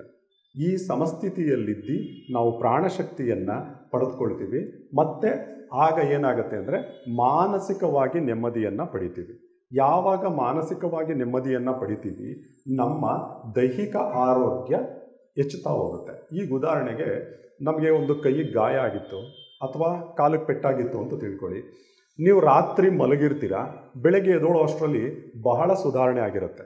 ಯಾಕಾಗಿರುತ್ತೆ ಅಂದರೆ, ಬೇರೆ ಯಾವುದೇ ಅಂಗಗಳ ಮೇಲೆ ಹೆಚ್ಚು ಕೆಲಸ ಮಾಡದೆ ಆ ಜಾಗಕ್ಕೆ ಹೆಚ್ಚು ಚೈತನ್ಯ ಶಕ್ತಿ ಹೋಗುತ್ತೆ. ಮತ್ತು ನಾವೇ ಆಗಿರ್ಬೋದು, ಏನಾದರೂ ಪೆಟ್ಟಾಗಿದ ತಕ್ಷಣ ಆ ಜಾಗ ಬಿಸಿ ಆಗುತ್ತೆ, ರಕ್ತ ಪರಿಚಲನೆ ಅಲ್ಲೇ ಹೆಚ್ಚು ಆಗುತ್ತೆ. ನಾವು ಮನಸ್ಸು ಕೂಡ ಅದೇ ಜಾಗಕ್ಕೆ ಹೆಚ್ಚು ಕೊಡ್ತೀವಿ. ಅದೇ ರೀತಿ ಧ್ಯಾನದಲ್ಲೂ ಕೂಡ ನೀವು ಕುಳಿತುಕೊಂಡು ಯಾವಾಗ ಅತಿ ಹೆಚ್ಚು ಕಾಸ್ಮಿಕ್ ಎನರ್ಜಿನ ರಿಸೀವ್ ಮಾಡ್ಕೊಳ್ಳೋಕೆ ಸ್ಟಾರ್ಟ್ ಮಾಡ್ತೀರಾ, ನಿಮ್ಮ ಮಾನಸಿಕ ಆರೋಗ್ಯ ಸರಿ ಹೋಗೋದ್ರ ಜೊತೆಲಿ ದೈಹಿಕ ಆರೋಗ್ಯವೂ ಕೂಡ ಸರಿ ಹೋಗ್ತಾ ಬರುತ್ತೆ. ಓಕೆ, ಈಗ ನಾವು ಇಷ್ಟೊತ್ತು ಚೈತನ್ಯ ಶಕ್ತಿಯನ್ನು ಯಾವ ರೀತಿ ಪಡ್ಕೋಬೇಕು ಅನ್ನೋದನ್ನು ತಿಳ್ಕೊತಾ ಬಂದ್ವಿ. ಈಗ ನಾವೇನು ಮಾಡೋಣ ಅಂತಂದರೆ, ಆ ಶಕ್ತಿಯನ್ನು ಯಾವ ರೀತಿ ಉಳಿಸ್ಕೋಬೇಕು. ಯಾವ ರೀತಿ ಉಳಿಸ್ಕೋಬೇಕು ಅಂದರೆ ಮೌನವಾಗಿರೋದ್ರಿಂದ. ಯಾವ ರೀತಿ ಮೌನವಾಗಿರೋದು ಅಂತಂದರೆ, ಈಗ ಮೌನ ಅಂತಂದರೆ ನಾವು ಯಾವ ರೀತಿ ಕೆಲವೊಂದು ಸಲ ಮಾಡ್ತೀವಿ ಅಂದರೆ, ಬಾಯಲ್ಲಿ ಮಾತಾಡದೇ ಇದ್ದರೆ ಅದನ್ನು ಮೌನ ಅಂತ ಹೇಳ್ತೀವಿ. ಅವ್ರು ಮಾತಾಡಲ್ಲಪ್ಪ ಇವತ್ತು ಮೌನ. ಆದರೆ ಮಾತ್ರ ನಾವು ಯಾವ ಥರ ರಿಯಾಕ್ಟ್ ಮಾಡ್ತಾ ಹೀಗೆಲ್ಲ, ಇದು ಯಾವುದು ಮೌನ ಅಲ್ಲ. ಮೌನ ಅಂದರೆ ಮೌನವೇ. ಯಾವ ರೀತಿ ಮೌನ ಅಂತಂದರೆ, ಮಾತು ಆಡಬಾರ್ದು. ಮಾನಸಿಕವಾಗಿ ಮನಸ್ಸೊಳಗೂ ಕೂಡ ನೀವು ಯಾವುದೇ ವಿಚಾರಗಳನ್ನ ಎತ್ಕೊಂಡು ನಿಮ್ಮ ರಕ್ತ ಪರಿಚಲನೆಯಲ್ಲಿ ಏರಿಳಿತವನ್ನು ಮಾಡಿಕೊಳ್ಬಾರ್ದು. ಆಲೋಚನೆಗಳು ಕೂಡ, ಉದಾಹರಣೆಗೆ ನೀವು ಕುತ್ಕೊಂಡಿರ್ತೀರ, ನೀವು ಕಣ್ಣು ಮುಚ್ಕೊಂಡಿರ್ತೀರ, ಆದರೆ ಯಾವುದೋ ಒಂದು ಶಬ್ದ ಬರುತ್ತೆ. ಆ ಶಬ್ದ, ಈಗ ನಾವೆಲ್ಲ ಫಿಲಮ್ ಆಗಲಿ ಇನ್ನೊಂದಾಗಲಿ ನೋಡ್ಬೇಕಾದ್ರೆ ನೋಡಿರ್ತೀವಿ, ಅದರೊಳಗೆ ಬರುವಂಥ ಸಂಗೀತ ಅಂದರೆ ಆ ಮ್ಯೂಸಿಕ್ಸ್ ಏನಿದೆ ಅದನ್ನು ನಮ್ಮ ರಕ್ತ ಪರಿಚಲನೆ ಮೇಲೆ ಏರಿಸುತ್ತೆ, ಕೆಳಗಿಳಿಸುತ್ತೆ, ಸಮಾಧಾನ ಮಾಡಿಸುತ್ತೆ, ಸಂತೋಷಪಡಿಸುತ್ತೆ. ಅದೇ ರೀತಿ ನೀವೇನು ಮಾಡಿಬಿಡ್ತೀರಾ ಅಂತಂದರೆ, ನಿಮ್ಮ ಒಳಗಡೆನೇ ಕುತ್ಕೊಂಡು ನೀವು ರಕ್ತ ಪರಿಚಲನೆ ಯಾರ್ದೋ ಬಗ್ಗೆ ಯೋಚನೆ ಮಾಡ್ತೀರಾ, ಆಗ ಕೋಪ ಹೆಚ್ಚಾಗುತ್ತೆ. ಇನ್ಯಾರ್ದೋ ಬಗ್ಗೆ ಯೋಚನೆ ಮಾಡ್ತೀರಾ, ಅಲ್ಲಿಗೆ ಹೋಗಿ ರೀಚ್ ಆಗಬೇಕು, ಆ ಕೆಲಸ ಆಗದೆ ಹೋಯ್ತು ಅಂತ ಅನ್ಕೊತೀರಾ. ಇನ್ಯಾವುದನ್ನೋ ನೆನೆಸ್ಕೊತೀರಾ, ಓ ಅದು ಸರಿ ಹೋಯ್ತು, ಮಾಡಿದ ಒಳ್ಳೆ ಕೆಲಸ ಅಂತ ನೆಮ್ಮದಿಯನ್ನು ಪಡ್ಕೊತಾ ಹೋಗ್ತೀರಾ. ಇದೆಲ್ಲ ಆಗಬಾರ್ದು. ಇದೆಲ್ಲವನ್ನು ನಿಲ್ಲಿಸ್ಬೇಕು ನೀವು. ಮೌನ ಅಂದರೆ ಆಂತರಿಕವಾಗಿಯೂ ಕೂಡ ನೀವು ಮೌನವಾಗಿರಬೇಕು. ಈಗ ಏನಾಗುತ್ತೆ, ನಿಮಗೆ ಮೌನ ಅನ್ನೋದು ಕೆಲಸಕ್ಕೆ ಬರುತ್ತೆ. ಧ್ಯಾನಕ್ಕೆ ಕುಳಿತುಕೊಂಡಾಗ ನೀವು ಮೊದಲು ಪ್ರಾಕ್ಟೀಸ್ ಆಗದೆ, ನಿಮಗೆ ಗೊತ್ತೋ ಗೊತ್ತಿಲ್ಲದಿರನೆ ಅಭ್ಯಾಸ ಆಗದೆ ಈ ಮೌನ. ನೀವೆಲ್ಲರೂ ಅಷ್ಟೇ ತಿಳ್ಕೊಂಡಿರ್ಬೋದು ಏನಂತ. ನಾವು ಕುತ್ಕೊಂಡಿದ್ದೀವಿ, ಈಗ ನಾವು ಮೌನವಾಗಿದ್ದೀವೋ, ಧ್ಯಾನ ಮಾಡ್ತಾ ಇದ್ದೀವ, ಅಥವಾ ನಾವು ಕಾಸ್ಮಿಕ್ ಎನರ್ಜಿನ ರಿಸೀವ್ ಮಾಡ್ಕೊತಾ ಇದ್ದೀವ, ತಪ್ಪಾ ಸರಿ, ಅದು ಯಾವುದ್ರ ಬಗ್ಗೆನೂ ಯೋಚನೆ ಮಾಡಬೇಡಿ. ಮೌನವಾಗಿದ್ದೀನಿ ಅಂತ ಅಂದ್ಕೊಂಡ್ರೂ ಸಾಕು ನಿಮಗೆ. ನೀವು ರಾತ್ರಿ ಮಲ್ಕೊಂಡಾಗಲಿ ಅಥವಾ ಆಟ ಆಡಬೇಕಾರಾಗಲಿ ಪಡ್ಕೊಂಡಿರ್ತೀರಲ್ಲ ಶಕ್ತಿ, ಅದೇ ನಿಮಗೆ ಬೇಕಾದಷ್ಟು ಹೆಚ್ಚುತ್ತಾ ಹೋಗುತ್ತೆ. ನಾನು ಹೇಳಿದ ಅರ್ಥ ಆಯ್ತಾ? ಮೌನ ಅಂತ ಅನ್ನೋದು ಮಾನಸಿಕವಾಗಿಯೂ ಮೌನವಾಗಿರಬೇಕು. ಮತ್ತು ನಾವೇನು ಅಂತಂದರೆ, ಕಣ್ಣು ಯಾವ ರೀತಿ ಮುಚ್ಕೊಂಡಿರ್ತೀವೋ ಅದೇ ರೀತಿ ಆಲೋಚನೆಗಳ ರಹಿತವಾಗಿ ನಾವು ಇರಲಿಕ್ಕೆ ಪ್ರಯತ್ನ ಪಡಬೇಕು. ಇದನ್ನು ನಾವು ಮೌನ ಅಂತ ನಿಮಗೆ ಕರೀತೀವಿ. ಇದು ಏನಾಗುತ್ತೆ ಅಂದರೆ, ನೀವು ಪಡೆದಂಥ ಶಕ್ತಿಯನ್ನು ವ್ಯರ್ಥ ಮಾಡಿಕೊಳ್ಳಲಿಕ್ಕೆ ಬಿಡಲ್ಲ. ಇದಾದಮೇಲೆ ನಾವೇನು ಮಾಡ್ತೀವಿ ಅಂದರೆ, ನಮಗೆ ಧ್ಯಾನ ಮಾಡ್ತಾ ಇದ್ದೀವಿ, ಇದೆಲ್ಲ ಹುಣ್ಣಿಮೆ ಧ್ಯಾನ ಮಾಡ್ತಾ ಇದ್ದೀವಿ, ಪಿರಮಿಡಲ್ಲೂ ಧ್ಯಾನ ಮಾಡ್ತಾ ಇದ್ದೀವಿ, ಸಾಮೂಹಿಕವಾಗೂ ಧ್ಯಾನ ಮಾಡ್ತಾ ಇದ್ದೀವಿ, ಎಲ್ಲ ಮಾಡ್ತಾ ಇದ್ದೀವಿ. ಏನೋ ಪಡಿತಾ ಇದ್ದೀವಿ, ಏನೋ ಪಡಿತಾ ಇಲ್ಲ ಅಂತ ಅನ್ನೋದು ಒಂದು ನಿಮಗೆ ಡೌಟು ಇರುತ್ತೆ, ಅಥವಾ ಒಂಥರ ಕಸಿಬಿಸಿನೂ ಇರುತ್ತೆ. ನಾನು ಏನೋ ಮಾಡ್ತಾ ಇದ್ದೀನಪ್ಪ, ನಾನು ಕೂತ್ಕೊಂಡಾಗ ಏನೋ ಅಲ್ಲಾಡ್ದಂಗೆ ಆಗುತ್ತೆ, ನನ್ನ ಯಾಕೋ ಎದ್ದೋಗ್ಬಿಡು ಅಂತ ಅನಿಸುತ್ತೆ, ಇಲ್ಲೇನೋ ಗಂಟ್ಲ ಹತ್ರ ಹಿಡ್ಕೊಂಡಂಗೆ ಆಗುತ್ತೆ, ಅಥವಾ ಯಾಕೋ ಸೊಂಟದ ಹತ್ರ ನೋವು ಬರ್ತಾ ಇದೆ, ಇನ್ನೆಲ್ಲೋ ನನಗೆ ಧ್ಯಾನ ಕೂತ್ಕೊಂಡಾಗ್ಲೇ ಹಿಂಗೆ ಅನ್ಕೊಬೇಕು ಅನ್ಸುತ್ತೆ. ಈ ಥರದ್ದೆಲ್ಲ ನಿಮಗೇನು ಮಾಡುತ್ತೆ, ಅನುಮಾನಗಳು ಉಂಟಾಗುತ್ತೆ. ಈ ಅನುಮಾನಗಳನ್ನ ಬಗೆಹರಿಸ್ಲಿಕ್ಕೋಸ್ಕರನೇ ನಾವೇನು ಮಾಡ್ತೀವಿ ಅಂದರೆ, ಸಜ್ಜನ ಸಾಂಗತ್ಯ ಅಂತ ಮಾಡ್ತೀವಿ. ಸಜ್ಜನ ಸಾಂಗತ್ಯ ನಾವೇನು ಮಾಡ್ತೀವಿ ಅಂದರೆ, ಸಜ್ಜನ ಸಾಂಗತ್ಯ ಅಂತ ಮಾಡ್ತೇವೆ. ಸಜ್ಜನ ಸಾಂಗತ್ಯ ಅಂತಂದರೆ, ನೀವುಗಳು ಯಾರ್ಯಾರು ಸಜ್ಜನರು ಅಂದರೆ ಯಾರ್ಯಾರು ಧ್ಯಾನಿಗಳಾಗಿರ್ತೀರಾ, ನೀವು ಯಾರ್ಯಾರು ಧ್ಯಾನ ಮಾಡ್ತಾ ಇದ್ದೀರಾ, ನೀವುಗಳೇ ಒಂದು ಸ್ಥಳದಲ್ಲಿ ಕುಳಿತುಕೊಂಡು ಒಬ್ರಿಗೊಬ್ರು ಮಾತಾಡ್ಕೊತೀರ.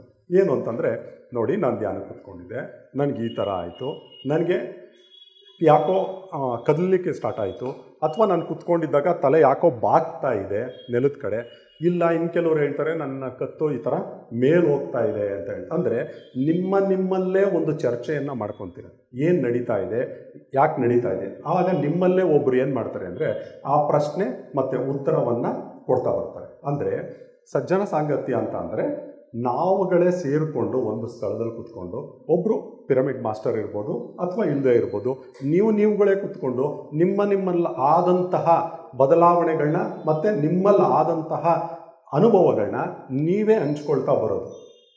ಇಲ್ಲಿ ಯಾರೂ ವಿಶೇಷವಾಗಿರಲ್ಲ ಮತ್ತು ಯಾರೂ ಬರಲ್ಲ. ಇಲ್ಲೇನು ಅಂತಂದರೆ, ನೀವುಗಳೇ ನಿಮ್ಮ ಸಮಸ್ಯೆಗಳನ್ನ ಒಬ್ರಿಗೊಬ್ರು ಹಂಚ್ಕೊಳ್ತಾ ಬರ್ತಾರೆ. ಅದರಲ್ಲಿ ಸೀನಿಯರ್ ಆಗಿರೋರು ಒಬ್ಬೊಬ್ರಿಗೂ ಒಂದೊಂಥರ ಅನುಭವಗಳಾಗಿರುತ್ತೆ.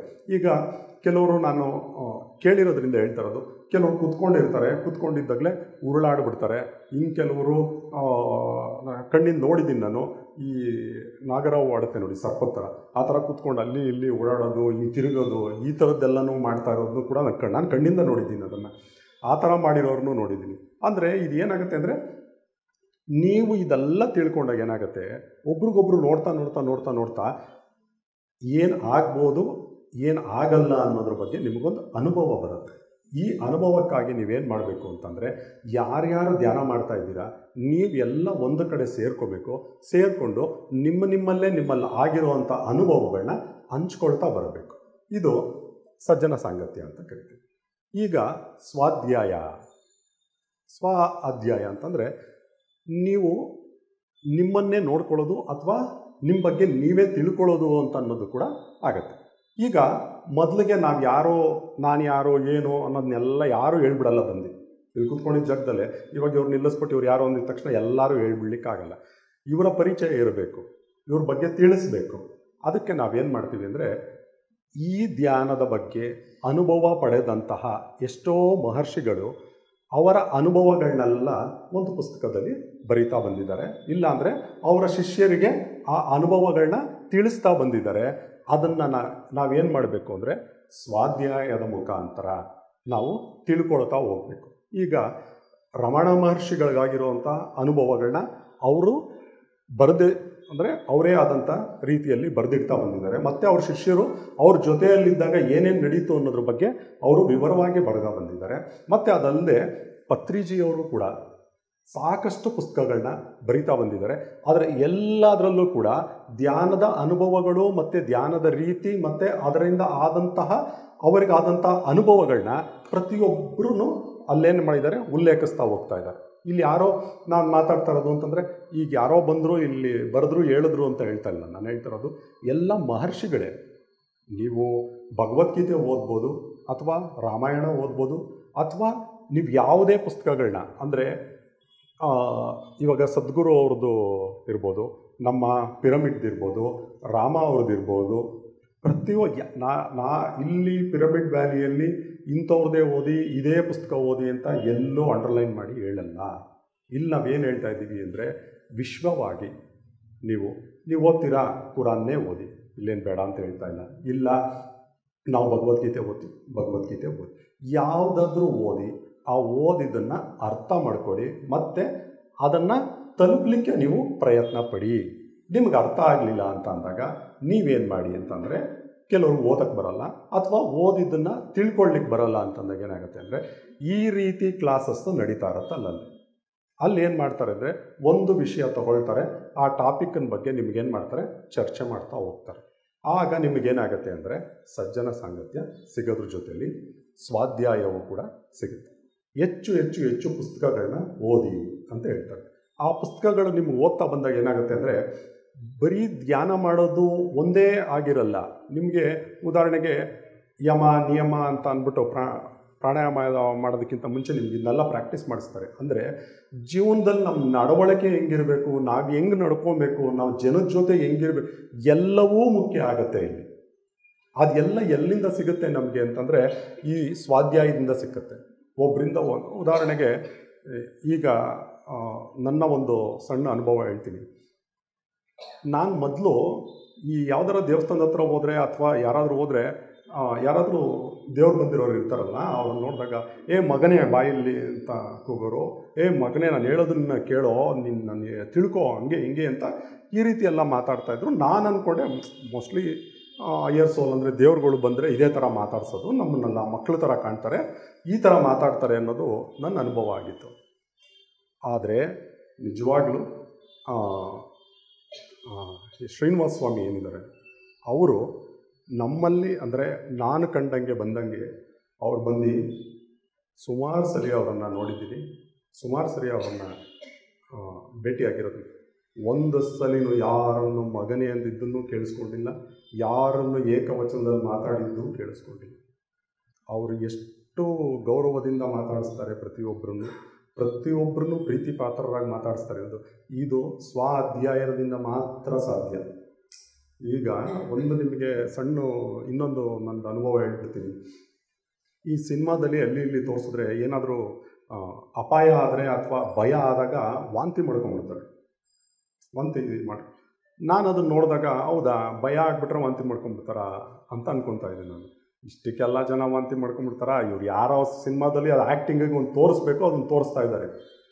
ಅದು ನಿಜವಾಗ್ಲೂ ನನ್ನ ಜೀವನದಲ್ಲಿ ಒಂದು ಆ ರೀತಿಯ ಘಟನೆ ನಡೆದಾಗ ನನಗೆ ಆಗ ಗೊತ್ತಾಯಿತು, ತಲೆ ಎಲ್ಲ ತಿರುಗ್ದಂಗಾಗಿ ಒಳಗಿಂದ ನನಗೆ ಬೇಡ ಬೇಡ ಅಂತಂದ್ರೂ ವಾಂತಿ ಮಾಡ್ಕೊತಾ ಇದ್ದೀನಿ ನಾನು.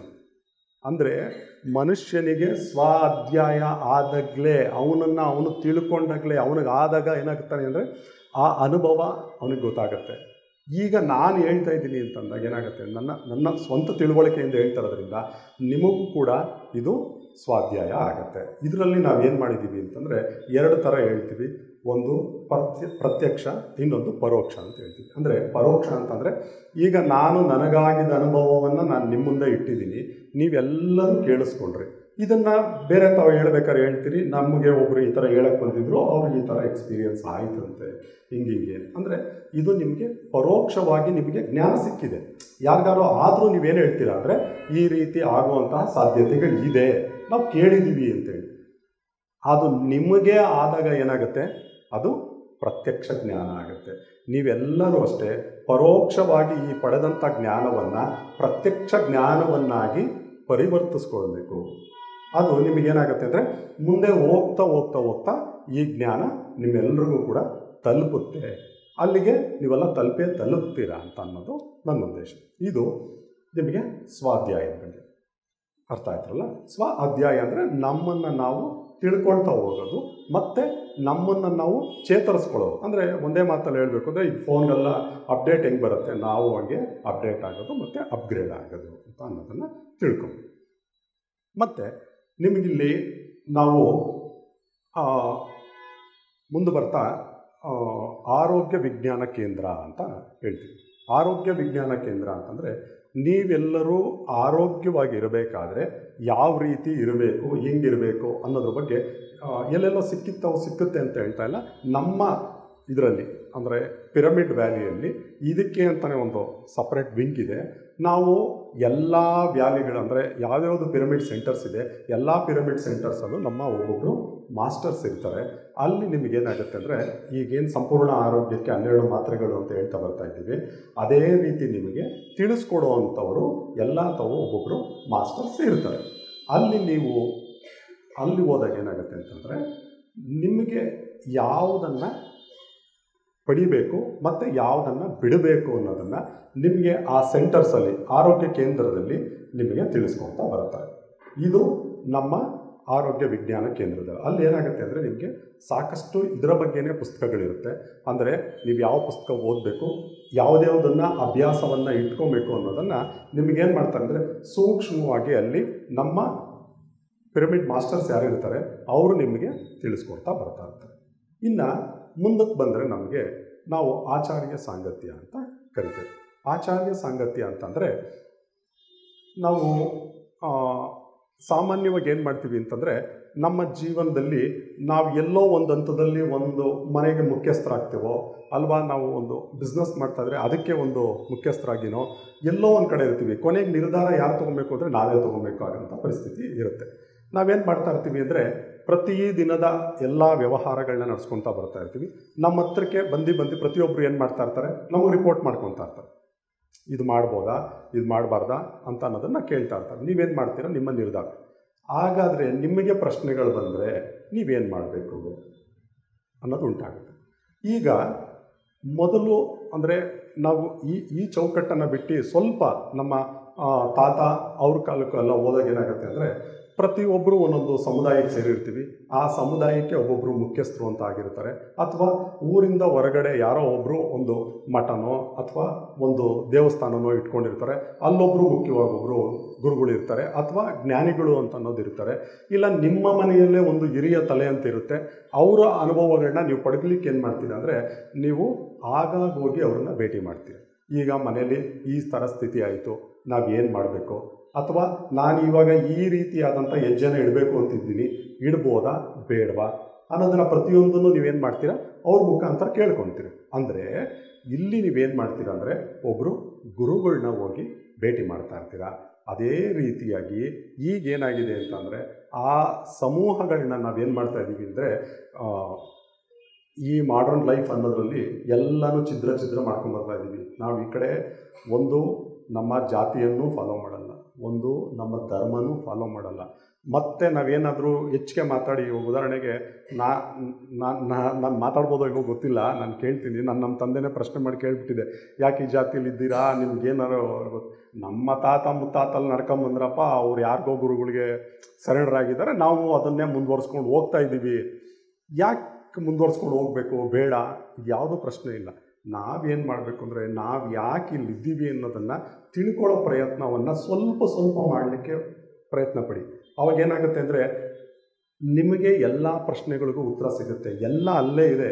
ಆದರೆ ಏನು ಮಾಡಿದ್ದೀವಿ ಅಂದರೆ, ನಾವು ಯಾವುದನ್ನು ಕೂಡ ನಮ್ಮ ಹತ್ರಕ್ಕೆ ತೊಗೊಳ್ಳದೆ, ಎಲ್ಲನೂ ನಮಗೆ ಅದು ಬೇಡ ಇದು ಬೇಡ, ಈಗ ಬುಕ್ ಮಾಡಿದ್ರೆ ಅದು ಬರುತ್ತೆ, ಬುಕ್ ಮಾಡಿದ್ರೆ ಇದು ಬರುತ್ತೆ, ಯಾವ ಮಟ್ಟಕ್ಕೆ ಜನ ಹೋಗ್ಬಿಟ್ಟಿದ್ದಾರೆ ಅಂದರೆ, ಏನಾರ ಗಾಯ ಆಯಿತಾ ಫೋನ್ ಮಾಡಿದ್ರೆ ಆ್ಯಂಬುಲೆನ್ಸ್ ಬರ್ತಾರೆ, ಡಾಕ್ಟ್ರು ಬರ್ತಾರೆ, ಮನೆಗೆ ಬರ್ತಾರೆ, ರಕ್ತ ತೊಗೊಂಡು ಹೋಗ್ತಾರೆ. ಈ ಥರ ಪರಿಸ್ಥಿತಿಗೆ ನಾವೆಲ್ಲರೂ ನಮಗೆ ಗೊತ್ತೋ ಗೊತ್ತಿಲ್ಲದಿರೋನು ಸಮುದಾಯ ನಮ್ಮನ್ನು ಅಲ್ಲಿಗೆ ತಳ್ತಾ ಇದೆ, ನಾವು ತಳ್ಕೊಂಬ, ಅದು ಬೇಡ, ನಮಗೆ ತಪ್ಪು ಸರಿ ಬಗ್ಗೆ ಬೇಡ. ನಾನು ನಿಮ್ಗೆ ಹೇಳ್ತಾ ಇರೋದೇನು ಅಂದರೆ, ಪ್ರತಿಯೊಂದು ಕೂಡ ಈಗ ಒಬ್ಬರು ಒಂದಕ್ಕೆ ಸರೆಂಡರ್ ಆಗಿದ್ದೀವಿ ಅಂದರೆ ಅದನ್ನು ನಾವು ಪರಿಪಾಲಿಸ್ತಾ ಇದ್ದೀವಿ ಅಂದರೆ ಅಲ್ಲಿ ಏನೋ ಒಂದು ಅರ್ಥ ಇರುತ್ತೆ. ಆ ಅರ್ಥದ ಒಳಗಡೆ ಹೋಗಬೇಕಾಗತ್ತೆ.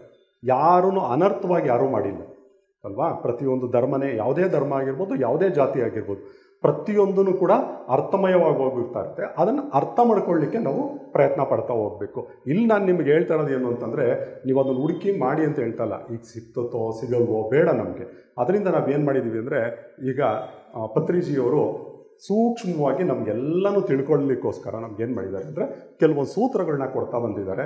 ಮತ್ತು ಇಲ್ಲೇ ಸಾಕಷ್ಟು ಜನ ಪಿರಮಿಡ್ ಮಾಸ್ಟರ್ಸ್ ಇರೋದ್ರಿಂದ ನಿಮ್ಮ ಅನೇಕ ಸಮಸ್ಯೆಗಳಿಗೆ ಇಲ್ಲೇ ಉತ್ತರನ ಕೊಡ್ತಾ ಬರ್ತಾ ಇದ್ದಾರೆ.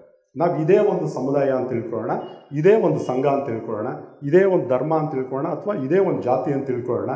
ನಾವೆಲ್ಲರೂ ಇಲ್ಲಿದೇನಿದೆ ಅಟ್ಲೀಸ್ಟ್ ಇಲ್ಲಿದಾದ್ರೂ ತಿಳ್ಕೊಂಡು ಇದನ್ನಾದರೂ ಫಾಲೋ ಮಾಡೋದು. ನೀವು ಮನೇಲಿ ಮಾಡೋದನ್ನು ಎಲ್ಲ ಮಾಡ್ತಾ ಬನ್ನಿ, ನಾವು ಯಾವುದನ್ನು ಮಾಡಬೇಡಿ ಅಂತ ಹೇಳ್ತಲ್ಲ. ನಾನು ಹೇಳ್ತಾ ಇರೋದು ಏನು ಅಂತಂದರೆ, ನಿಮಗೆ ಏನೇನು ಅನುಮಾನಗಳು ಬರುತ್ತೆ, ನಿಮಗೆ ಏನೇನು ಡೌಟ್ಸ್ ಬರುತ್ತೆ, ಅಟ್ಲೀಸ್ಟ್ ಈ ಪಿರಮಿಡ್ ವ್ಯಾಲಿಯಲ್ಲಿ ಇರೋವಂಥ ಸೀನಿಯರ್ ಮಾಸ್ಟರ್ಸ್ ಇರ್ತಾರೆ, ಅವರು ಸಾಕಷ್ಟು ಅನುಭವನ ಪಡ್ಕೊಂಡಿರ್ತಾರೆ. ನೀವು ಕೂಡ ಒಂದು ಸ್ವಲ್ಪ ದಿನ ಧ್ಯಾನ ಮಾಡಾದ್ಮೇಲೆ ನಿಮ್ಮ ಅಂತರಾತ್ಮವೇ ನಿಮಗೆ ಗುರು ಆಗಿ ಬರುತ್ತೆ. ಅದು ಸಂಪೂರ್ಣವಾಗಿ ನಿಮಗೆ ಪ್ರತಿಯೊಂದು ಉತ್ತರನೂ ಕೂಡ ಕೊಡ್ತಾ ಬರುತ್ತೆ. ಈಶ್ವರನನ್ನು ಒಂದ್ಸಲಿ ಭೇಟಿ ಮಾಡಿರ್ತೀವಿ ನಾವು, ಅಂದರೆ ಪರಮೇಶ್ವರ ಇದ್ದಾರಲ್ಲ ಅವರು ಪೂರ್ತಿ ಬೆಳ್ಳಗಿದ್ದಾರೆ, ಅಂದರೆ ವೈಟ್ ಲೈಟ್, ಅದು ಇನ್ನೇನು ಕಾಣ್ತಾ ಇಲ್ಲ.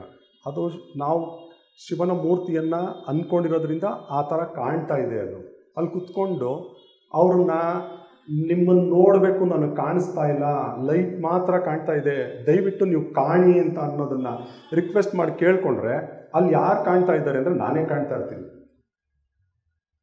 ಇಲ್ಲ ಇದೇನೋ ನಾನು ತಪ್ಪಿದ್ದೀನಿ ಅಂತ ಅಂದ್ಬಿಟ್ಟು ಇನ್ನೂ ಸೂಕ್ಷ್ಮವಾಗಿ ಆಳಕ್ಕೆ ನೋಡಿದ್ರೆ ಅಲ್ಲಿ ಯಾರು ಕಾಣ್ತಾ ಇರ್ತಾರೆ ಅಂದರೆ ನನ್ನ ತಮ್ಮ ಕಾಣ್ತಾ ಇರ್ತಾನೆ, ಇಲ್ಲ ನನ್ನ ಸ್ನೇಹಿತರ ಕಾಣ್ತಾ ಇರ್ತಾರೆ. ಕೊನೆಗೂ ನನಗೆ ಅದು ಏನು ಅನ್ನೋದನ್ನು ಅರ್ಥ ಆಗದೆ ಅವ್ರನ್ನೇ ವಿಚಾರ ಮಾಡಿ ಕೇಳಿದಾಗ ಅವ್ರು ಹೇಳಿ, ಎಲ್ಲವೂ ನಾನೇ, ನೀನು ಮನಸ್ಸಲ್ಲಿ ಏನು ಅಂದ್ಕೊತೀಯೋ ಅದೇ ನನ್ನ ರೂಪ. ಈ ಸತ್ಯ ತಿಳ್ಕೊಳ್ಳಿಕ್ಕೆ ಯಾಕೆಂದರೆ ಸ್ವಾಧ್ಯಾಯ ಮಾಡಿದಾಗ ಮಾತ್ರ ಇದೆಲ್ಲ ಸಾಧ್ಯ. ನಾವೆಲ್ಲರೂ ಒಂದೇ. ಇದೆಲ್ಲ ಹೇಳ್ಕೊಂಬಂದಿರೋದು ಯಾರು ಅಂತಂದರೆ ಎಲ್ಲ ನಮಗೆ. ನಮಗೆ ನೀವೇ ಗಮನಿಸಿದ್ದೀರಾ, ಎಲ್ಲದಕ್ಕಿಂತ ಹಳೆಯ ಪುಸ್ತಕ ಅಂತಂದರೆ ವೇದಗಳು. ಆ ವೇದಗಳು ನಮ್ಗೆ ಯಾರಿಗೂ ಅರ್ಥ ಆಗಲಿಲ್ಲ. ಉಪನಿಷತ್ತುಗಳು ಮಾಡಿದ್ರು, ಅದೂ ಕೂಡ ನಮ್ಗೆ ಯಾರಿಗೂ ಅರ್ಥ ಆಗಲಿಲ್ಲ. ರಾಮಾಯಣ ಬರೆದಾಗಲೂ ಕೂಡ ಅನೇಕ ಗೀತೆಗಳನ್ನೂ ಕೂಡ ಬರೆದ್ರು, ಆ ಗೀತೆಗಳು ನಮ್ಗೆ ಅರ್ಥ ಆಗಲಿಲ್ಲ. ಇಲ್ಲಿ ಕೃಷ್ಣ ಸ್ವಾಮಿ ಅವರೇನು ಮಾಡಿದ್ರು, ಭಗವದ್ಗೀತೆಯನ್ನು ಬರೆದ್ರು, ಅದೂ ಕೂಡ ನಮಗೆ ಕೊನೆಗೆ ಅರ್ಥ ಆಗಲಿಲ್ಲ. ಎಲ್ಲ ಪುಸ್ತಕಗಳನ್ನೂ ತೆಗೆದ್ವಿ, ಒಂದು ಕಡೆ ಒಗೆದ್ವಿ. ನಾವು ಮಾಡಿದ್ದು ಅಂತಲ್ಲ, ಪಾಪ ಅದಕ್ಕೆ ಅನೇಕ ದಾಳಿಗಳು ನಡೀತು, ಅದಕ್ಕೆ ಅನೇಕ ಕಾರಣಗಳೈತೆ. ನಾವು ನಮ್ಮೋದು ತಪ್ಪು ಅಥವಾ ನಮ್ಮದೇ ತಪ್ಪು ಅಂತಲೂ ಹೇಳ್ತಾ ಇಲ್ಲ. ಅದನ್ನು ಮತ್ತೆ ಶಂಕರಾಚಾರ್ಯರು ತೊಗೊಂಡ್ರು, ಅದರಲ್ಲಿ ಭಗವದ್ಗೀತೆ ಒಂದನ್ನು ಎತ್ಕೊಂಡ್ರು, ಅವರು ಅದನ್ನು ಭಾಷ್ಯ ಬರಿತಾ ಬಂದರು. ಆವಾಗ ಏನು ಮಾಡಿದ್ರು, ಉಳಿದವರೆಲ್ಲನೂ ಅದೇ ಭಗವದ್ಗೀತೆ ತೊಗೊಂಡು ಭಾಷ್ಯ ಬರಿತಾ ಬಂದರು. ಇವತ್ತೇನಾಗ್ಬಿಟ್ಟಿದ್ದಾರೆ, ಭಗವದ್ಗೀತೆ ಒಂದು ಮಾತ್ರ ಪುಸ್ತಕ ನಮಗೆ ಕಾಣಲಿಕ್ಕೆ ಸ್ಟಾರ್ಟ್ ಆಗಿದೆ, ಉಳಿದಿದ್ದೆಲ್ಲ ಪುಸ್ತಕಗಳನ್ನು ಮೂಲೆ ಗುಂಪಾಗ್ಬಿಟ್ಟಿದೆ. ನಾವು ಯಾವುದನ್ನು ಅದನ್ನು ರಿಸರ್ಚ್ ಮಾಡೋಕ್ಕೆ ಹೋಗ್ತಾ ಇಲ್ಲ, ಮತ್ತೆ ಎತ್ಕೊಂಡು ಅದೇನು ಮಾಡೋಕ್ಕೆ ಹೋಗ್ತಾ ಇಲ್ಲ. ಇವತ್ತು ಎಷ್ಟೋ ಭಗವದ್ಗೀತೆಗಳ ಭಾಷ್ಯ ಬರೆದಿರೋದಕ್ಕೆ ಮತ್ತೆ ಭಾಷ್ಯಗಳನ್ನ ಬರೆಯೋಕ್ಕೆ ಸ್ಟಾರ್ಟ್ ಮಾಡಿದ್ದಾರೆ. ಅದೂ ಕೂಡ ಅರ್ಥ ಆಗ್ತಾ ಇಲ್ಲ ಅನ್ನೋದಕ್ಕೋಸ್ಕರ ಮತ್ತೆ ಏನು ಮಾಡಿದ್ದಾರೆ ಅಂದರೆ, ಸಣ್ಣದಾಗಿ ಈಗ ಪತ್ರಿಜಿ ಗುರುಗಳು ತುಳಸಿದಳ ಆಗಿರ್ಬೋದು, ಮತ್ತು ಬೇರೆ ಬೇರೆ ಪುಸ್ತಕಗಳಾಗಿರ್ಬೋದು, ನೀವು ಅದೆಲ್ಲನೂ ನನಗೆ ಇದರ ಅನುಭವ ಯಾವಾಗಾಗಿದ್ದು ಅಂತಂದರೆ, ನಾನು ಈ ಸ್ಪಿರಿಚುವಲ್ ಟ್ಯಾಬ್ಲೆಟ್ ಏನಿದೆ ಇಲ್ಲಿಗೆ ಬಂದಾಗಲೇ ನನಗೂ ಅರ್ಥ ಆಗಿದ್ದು. ಯಾವಾಗ ಅಂತಂದರೆ ಇಲ್ಲೇ ಇದ್ದಾರೆ ಕಲ್ಪನಾ ಮೇಡಮು ಮತ್ತು ಹೇಮಲತಾ ಮೇಡಮ್, ಇವರೇ ಕ್ಲಾಸಸ್ ಮಾಡಿದ್ದು ನಮಗೆಲ್ಲ. ಒಂದೊಂದು ಕೂಡ ಯಾವ ರೀತಿ ಮಾಡ್ಕೊತ ಬಂದರು ಅಂದರೆ ಒಂದೊಂದು ಸೂತ್ರಗಳನ್ನ ತಗೊಳ್ಳೋದು. ಇವಾಗ ಉದಾಹರಣೆಗೆ ಈಗ ಪ್ರತ್ಯಕ್ಷ ಜ್ಞಾನ ಅಂದ್ರೇನು, ಪರೋಕ್ಷ ಜ್ಞಾನ ಅಂದ್ರೇನು, ನಿಮಗೇನು ನಾನು ಹೇಳ್ತಾ ಬಂದೆ, ಇದನ್ನು ಸುಮಾರು ಗಂಟೆಗಟ್ಟಲೆಗಳ ಕಾಲ ಅವರು ಕ್ಲಾಸಸ್ ಮಾಡ್ತಾ ಬರ್ತಾ ಇರ್ತಾರೆ. ಇದನ್ನು 1 ನಿಮಿಷದಲ್ಲಿ ಅಥವಾ 2 ನಿಮಿಷದಲ್ಲಿ ಹೇಳಲಿಕ್ಕಾಗಲ್ಲ.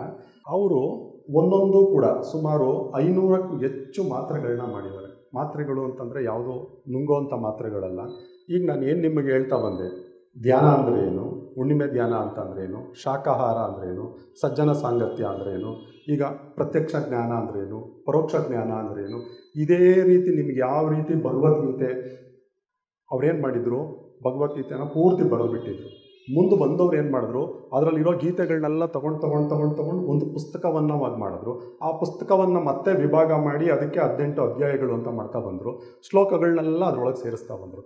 ಅದೇ ರೀತಿಯೇ ಇವರು ಕೂಡ ಏನು ಮಾಡಿದ್ದಾರೆ ಅಂತಂದ್ರೆ ನಮ್ಮ JK ಸರ್ ಅವರು ಪ್ರತಿಯೊಂದನ್ನು ಧ್ಯಾನದ ಮೊದಲನೇ ಹಂತದಿಂದ ಆಂತರಿಕವಾಗಿ ಹೋಗಿ ಬಾಹ್ಯದಲ್ಲಿ ನಾವು ಯಾವ ರೀತಿ ಶುದ್ಧವಾಗಬೇಕು, ಮತ್ತು ಬಾಹ್ಯದಿಂದ ಅಂತರಾಳದೊಳಗೆ ಹೋಗಿ ನಾವು ಮುಕ್ತಿಯನ್ನು ಹೇಗೆ ಪಡಿಬೇಕು ಅಂದರೆ ಸಂಪೂರ್ಣ ಜ್ಞಾನ ಕರ್ಮದಿಂದ ಹಿಡಿದು ಪ್ರತಿಯೊಂದನ್ನು ಕವರ್ ಮಾಡ್ತಾ ಬಂದಿದ್ದಾರೆ, ಎಲ್ಲವನ್ನೂ ತಿಳಿಸ್ತಾ ಬಂದಿದ್ದಾರೆ. ಅಂದರೆ ನಮಗೆ ಸರಳವಾಗಿ ಎಲ್ಲೆಲ್ಲಿ ಅರ್ಥ ಆಗಬೇಕು, ಎಷ್ಟೆಷ್ಟು ಅರ್ಥ ಆಗಬೇಕು ಅದನ್ನು ತಿಳಿಸ್ಕೊಡ್ತಾ ಬರ್ತಾ ಇದ್ದಾರೆ. ಮತ್ತು ನಾವು ಇಲ್ಲಿಂದ ಮುಂದೆ ಹೋದರೆ ವಿಹಾರ, ಮತ್ತು ಮುಂದಿನ ಮಾತ್ರೆಗೆ ಹೋದರೆ ವಿಹಾರ ಮತ್ತು ಆನಂದೋ ಬ್ರಹ್ಮ. ವಿಹಾರ ಅಂತ ಅಂದರೆ ಈಗ ನಾವು ಈ ಶಕ್ತಿಗಳನ್ನೆಲ್ಲ ಪಡೆದ್ವಿ, ಅಂದರೆ ನಾವೇನೇನು ಶಕ್ತಿ ಚೈತನ್ಯ ಪಡಲಿಕ್ಕೋಸ್ಕರ ನಾವೇನೇನು ಕೆಲಸ ಮಾಡ್ಕೊತ ಬಂದ್ವಿ, ಅದನ್ನು ಹೆಚ್ಚಲಿಕ್ಕೋಸ್ಕರ ನಾವೇನು ಮಾಡಿದ್ವಿ, ಈ ಸಜ್ಜನ ಸಾಂಗತ್ಯ ಆಗಿರ್ಬೋದು, ಸ್ವಾಧ್ಯಾಯ ಆಗಿರ್ಬೋದು ಮಾಡ್ತಾ ಬಂದ್ವಿ. ಈಗ ನಾವೇನು ಮಾಡಬೇಕು ಅಂದರೆ ಎಲ್ಲೆಲ್ಲಿ ಪ್ರಕೃತಿದತ್ತವಾಗಿ ಈಗಲೂ ಕೂಡ ಉಳಿಸ್ಕೊಂಡಿದೆ. ವಿರೂಪಾಕ್ಷ ಸರ್ ಮೊನ್ನೆನೋ ಏನೋ ವಾಟ್ಸಪ್ಪಲ್ಲಿ ಒಂದು ಸ್ಟೇಟಸ್ಗೆ ಹಾಕಿದ್ರು, ಗಮನಿಸ್ಬೋದು. ಮನುಷ್ಯರು ನಾವು ಮಾಡ್ಕೊಂಡಿರೋ ಪರಿಸರ ಹೆಂಗಿದೆ, ಪ್ರಕೃತಿ ಮತ್ತು ಪ್ರಾಣಿಗಳು ಮಾಡ್ಕೊಂಡಿರೋ ಪರಿಸರ ಹೇಗಿದೆ ಅಂತ ಅನ್ನೋದನ್ನು ಮೊನ್ನೆ ಏನೋ ಸ್ಟೇಟಸ್ಗೆ ಹಾಕಿದ್ರು ವಿರೂಪಾಕ್ಷ ಸರ್ ಅವರು. ಗಮನಿಸ್ಬೋದು. ಇದೇನಾಗುತ್ತೆ ಅಂದರೆ ನಾವಿರೋ ಅಂಥ ಸ್ಥಳದಲ್ಲಿ ನಮಗೆ ನಮ್ಮದೇ ಆದಂಥ ಒತ್ತಡಗಳು ಹೆಚ್ಚಾಗಿರುತ್ತೆ. ಮತ್ತು ಇಲ್ಲೇನಾಗುತ್ತೆ ಅಂದರೆ ಈ ಸ್ಥಳಗಳಲ್ಲಿ ನಮಗೆ ಗೊತ್ತಿಲ್ಲದಂಗೆ ಅನೇಕ ಇಲ್ಲಿ ವಿಸರ್ಜನೆಗಳೇ ಜಾಸ್ತಿ. ಶುದ್ಧತೆಗಿಂತ ನಾವೇನು ಮಾಡ್ತಾಯಿದ್ದೀವಿ ಅಂದರೆ ವಿಸರ್ಜನೆಗಳೇ ಜಾಸ್ತಿ ಆಗಿಬಿಟ್ಟಿದೆ. ನಾವೇನು ಮಾಡಬೇಕು ಅಂತಂದರೆ ನಾವು ಪಂಚಭೂತಗಳಿಂದ ಆಗಿದ್ದೀವಿ ಅನ್ನೋದನ್ನು ಮೊದಲು ಅರ್ಥ ಮಾಡ್ಕೊಬೇಕು. ಆ ಪಂಚಭೂತಗಳು ಎಲ್ಲ ಸ್ಥಳದಲ್ಲೂ ಇರುತ್ತೆ. ಆದರೆ ಏನಾಗಿದೆ ಅಂತಂದರೆ ಅದನ್ನೆಲ್ಲ ನಾವೇನು ಮಾಡ್ತಾಯಿದ್ದೀವಿ ಅಂದರೆ ಕಲುಷಿತಗೊಳಿಸ್ಕೊಂಡು, ಯಾವುದು ಕಲುಷಿತ ಆಗಲ್ಲ, ಆದರೆ ಸದ್ಯಕ್ಕೆ ಎಲ್ಲವೂ ಕಲುಷಿತನ ನಾವೇ ಮಾಡ್ತಾ ಬರ್ತಾಯಿದ್ದೀವಿ. ಇವಾಗ ಈ ಉದಾಹರಣೆಗೆ ಇದು ಪರಿಸರ, ನಾವೆಲ್ಲ ಸೈಲೆಂಟಾಗಿ ಕೂತ್ಕೊಂಡಿದ್ದೀವಿ, ಕೇಳಿಸ್ತಾ ಇದ್ದೀವಿ, ಪರಿಸರನ ಶುದ್ಧವಾಗಿ ಇಟ್ಕೊಂಡಿದ್ದೀವಿ. ಅದೇ ಮಧ್ಯದಲ್ಲಿ ಅವ್ರು 3 ಜನ ಮಾತಾಡೋದು, ಇವ್ರು 3 ಜನ ಮಾತಾಡೋದು, ಇಲ್ಲಿ ಯಾರೋ ಎದ್ದು ಓಡಾಡೋದು ಮಾಡಿದ್ರೆ ಏನಾಗುತ್ತೆ, ಈ ಸ್ಥಳನೂ ಅದು ಶುದ್ಧತೆನ ಕಳ್ಕೊಂಡ್ಬಿಡುತ್ತೆ. ಅದೇ ರೀತಿ ನಾವು ಹೇಳ್ತಾ ಇರೋದು ಈ ಅಂದರೆ ಮನುಷ್ಯ ಏನು ಕಟ್ಕೊಂಡಿದ್ದಾನೆ ನಗರ ಪ್ರದೇಶ ಅಂತ, ಇಲ್ಲೆಲ್ಲ ಏನು ಮಾಡ್ತಾ ಇದ್ದಾರೆ ಅಂತಂದರೆ ಆ ಸ್ವಸ್ಥತೆನ ಹಾಳು ಮಾಡ್ಕೊಂಡಿರೋದ್ರಿಂದ ನಾವು ನಿಮಗೇನು ಹೇಳ್ತಾ ಇದ್ದೀವಿ ಅಂದರೆ, ಈಗ ಬೆಟ್ಟ ಪ್ರದೇಶಕ್ಕೆ ಹೋಗಿ ಬೆಟ್ಟನ ನೀವು ಹತ್ತಿ, ಆಗ ನಿಮಗೇನಾಗುತ್ತೆ ಅಂತಂದರೆ ಪ್ರಕೃತಿ ಜೊತೆ ಲೀನವಾಗ್ತೀರ. ಮೊದಲನೇದು ಭೂತತ್ವವನ್ನು ಅಭ್ಯಾಸ ಮಾಡ್ತೀರಿ. ನೀವು ಬೆಟ್ಟವನ್ನು ಹತ್ತದಾಗ ಏನಾಗುತ್ತೆ ಅಂದರೆ ಉಸಿರಾಟದ ಸ್ಥಿತಿಗತಿಗಳು ಏರಿಳಿತ ಆಗುತ್ತೆ, ಮತ್ತು ಹೆಚ್ಚು ನೀವು ಗಾಳಿಯನ್ನು ಪಡಿತೀರ. ಆ ಪಡೆಯೋ ಜೊತೆಯಲ್ಲಿ ನೀವೇನು ಮಾಡ್ತೀರ ಅಂದರೆ ಹೆಚ್ಚು ಪ್ರಾಣಶಕ್ತಿಯನ್ನು ನಿಮ್ಮಲ್ಲಿ ಪಡಿತಾ ಹೋಗ್ತೀರ. ಯಾವಾಗ ಈ ಹೆಚ್ಚು ಪ್ರಾಣಶಕ್ತಿಯನ್ನು ಪಡಿತಾ ಹೋಗ್ತೀರಾ, ನಿಮ್ಮ ಆರೋಗ್ಯ ಸುಧಾರಿಸ್ತಾ ಹೋಗುತ್ತೆ. ಮತ್ತು ಆ ಬೆಟ್ಟವನ್ನು ಹತ್ತುತ್ತೀರ, ಆ ಪ್ರಕೃತಿ ಸೌಂದರ್ಯವನ್ನು ಏನು ಮಾಡ್ತೀರಾ, ಆನಂದಿಸ್ತೀರ. ನೀವು ಯಾರೋ ಬೆಟ್ಟ ಹತ್ಬಿಟ್ಟು ಸುಮ್ಮನೆ ಕೂತ್ಕೊಳ್ಳಲ್ಲ, ಅಲ್ಲೊಂದು ಆನಂದ ಸಿಕ್ಕತ್ತೆ. ಕೈನ ನಿಮಗೆ ಗೊತ್ತಿಲ್ದಂಗೆ ಅಗಲ ಮಾಡ್ತೀರ ಅಲ್ವಾ, ಮತ್ತು ಸಂತೋಷವಾಗಿ ಕುಣಿತೀರಾ, ಇಲ್ಲ ಅಲ್ಲಿ ಕುತ್ಕೊಂಡು ಸ್ವಲ್ಪ ಹೊತ್ತು ಧ್ಯಾನ ಮಾಡ್ತೀರಾ. ಅಂದರೆ ನಿಮ್ಮ ಮನಸ್ಸಿಗೆ ಯಾವ ಅನುಭವಗಳಾಗಿರುತ್ತೋ ಅದನ್ನು ಅಲ್ಲಿ ಪಡ್ಕೊಳ್ತೀರ. ಅದಾದಮೇಲೆ ಒಂದು ನದಿ ಹರಿತಾ ಇರುತ್ತೆ, ಆ ನದಿಯಲ್ಲಿ ಕುಳಿತುಕೊಳ್ತೀರಾ, ಸ್ನಾನ ಮಾಡ್ತೀರಾ. ನೀವು ಎಷ್ಟೋ ಜನ ಗಮನಿಸಿರ್ಬೋದು, ಇದು ಎಷ್ಟು ಪದ ಕೇಳಿದ್ದೀರ, ಕ್ಲೆನ್ಸ್ ಹಾಕೋದು ಅಂತ ಅಂತಾರೆ. ಅಂದರೆ ಶುದ್ಧಿ ಆಗೋದು. ಈಗ ಹಾರ ಹೌರ ಹೋರ ಅಂತ ಅಂತೀವಲ್ಲ, ಅದೆಲ್ಲ ಶುದ್ಧಿ ಆಗಬೇಕಾದ್ರೆ ನೀವು ಗಮನಿಸಿರ್ಬೋದು, ಗಾಳಿಯಿಂದ ಬೀಸುತ್ತಲ್ಲ ನಮಗೆ, ಆ ಗಾಳಿಯಿಂದ ಶುದ್ಧವಾಗ್ತೀವಿ.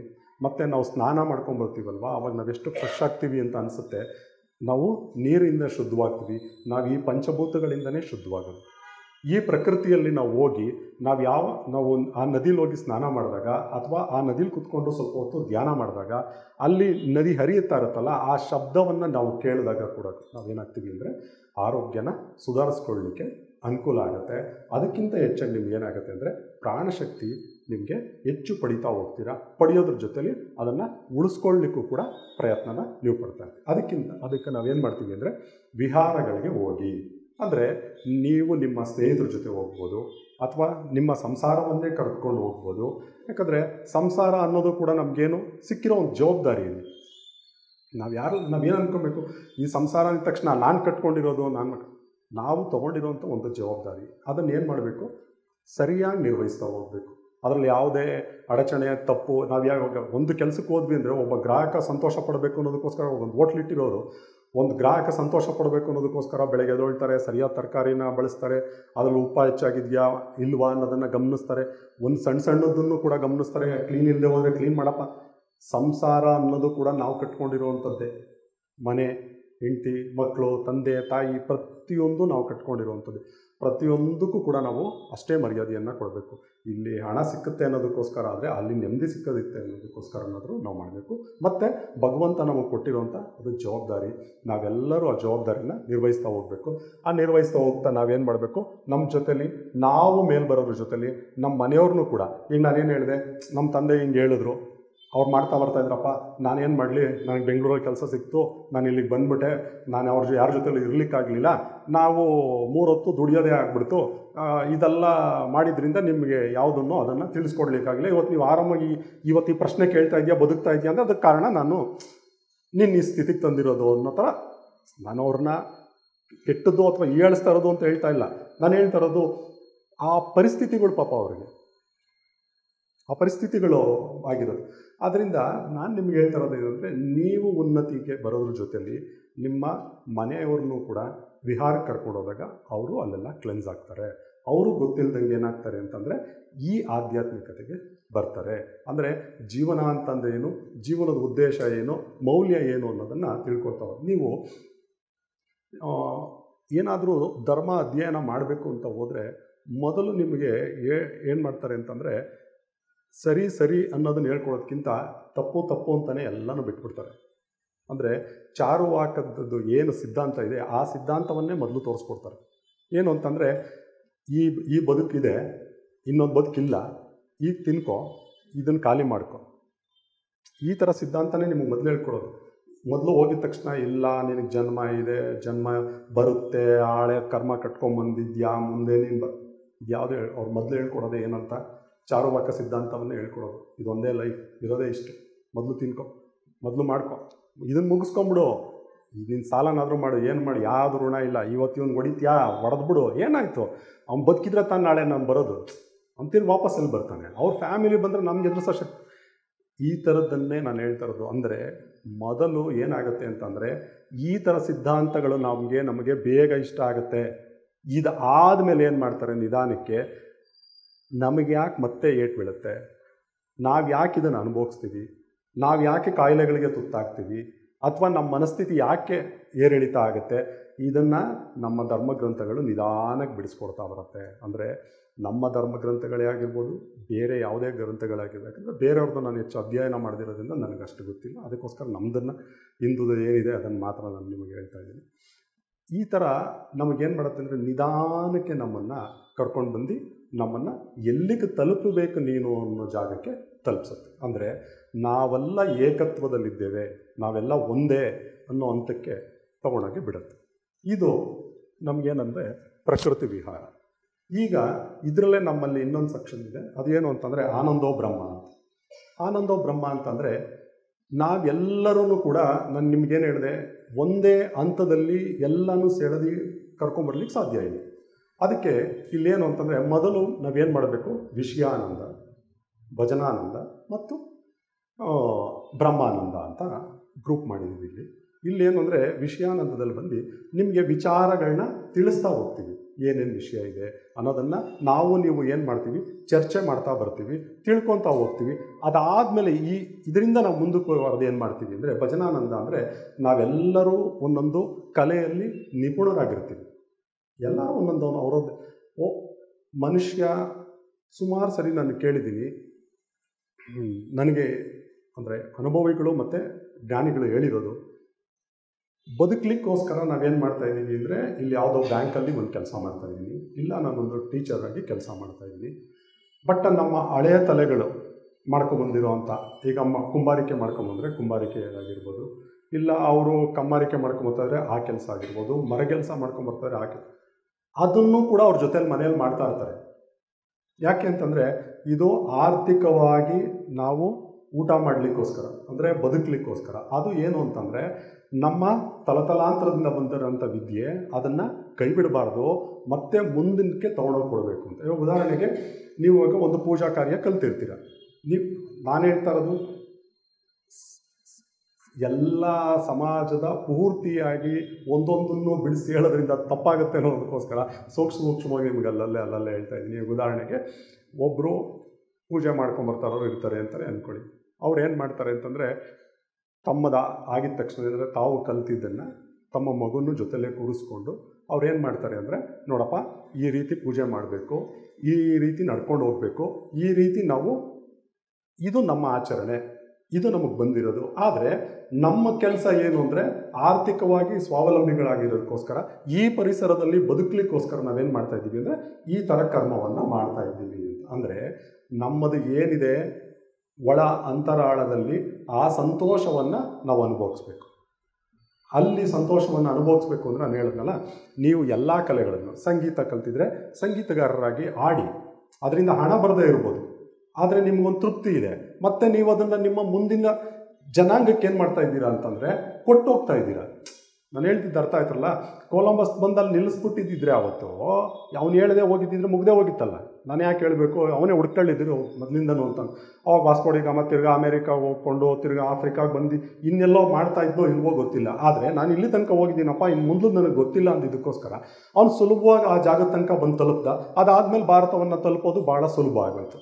ಅದೇ ರೀತಿ ನೀವು ಏನು ನಿಮ್ಮ ಬಂದಿದೆ ಅದನ್ನು ಮುಂದುವರಿತಾ ಬನ್ನಿ, ಮತ್ತು ಮುಂದಿನ ಜನಾಂಗಕ್ಕೆ ಕೊಡ್ತಾ ಬನ್ನಿ ಅನ್ನೋದನ್ನೇ ಇಲ್ಲಿ ಹೇಳ್ತಾ ಬರ್ತಾ ಇರೋದು. ಅಂದರೆ ನಿಮಗೆ ಸಂಗೀತ ಗೊತ್ತಿದ್ರೆ ಆ ಸಂಗೀತವನ್ನು ಇಲ್ಲಿ ಪ್ರೋತ್ಸಾಹ ಕೊಡ್ತಾರೆ.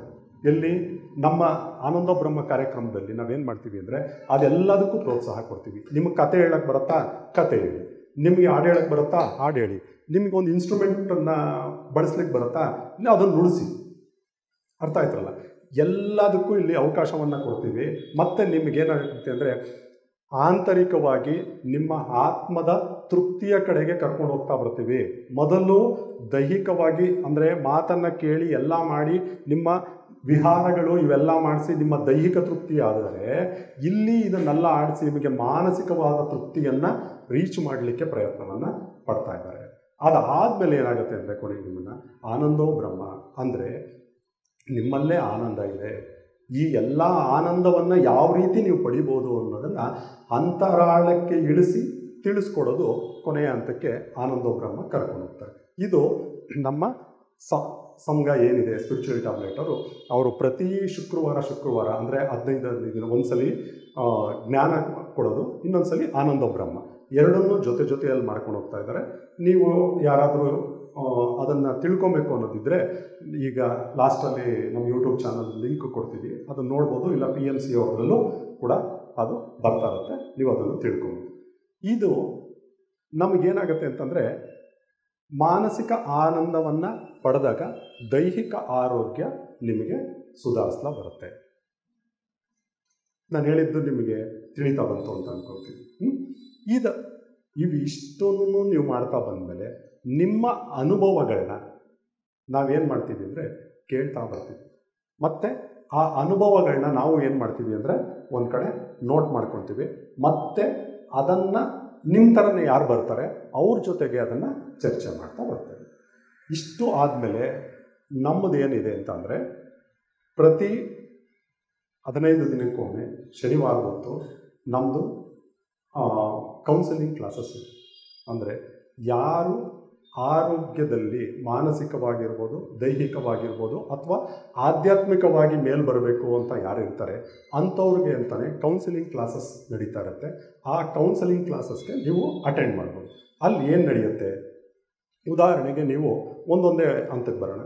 ಈಗ ನಿಮ್ಮ ದೈಹಿಕ ಆರೋಗ್ಯ ಕೆಟ್ಟಿದೆ ಅಂತ ತಿಳ್ಕೊಳ್ಳಿ. ಈಗ ನೀವು ದೈಹಿಕ ಆರೋಗ್ಯ ನಂದು ಈ ಥರ ಆಗಿದೆ ಅಂತ ವಿವರವನ್ನು ನೀವು ಕೊಟ್ಟಾಗ ನಮ್ಮ ಕೌನ್ಸಿಲರ್ಸ್ ಏನು ಮಾಡ್ತಾರೆ ಅಂದರೆ ಅದೆಲ್ಲವನ್ನು ರೆಕಾರ್ಡ್ ಮಾಡ್ಕೊತಾರೆ, ಮತ್ತೆ ನಿಮ್ಮನ್ನು ಪ್ರಶ್ನೆ ಮಾಡ್ತಾರೆ.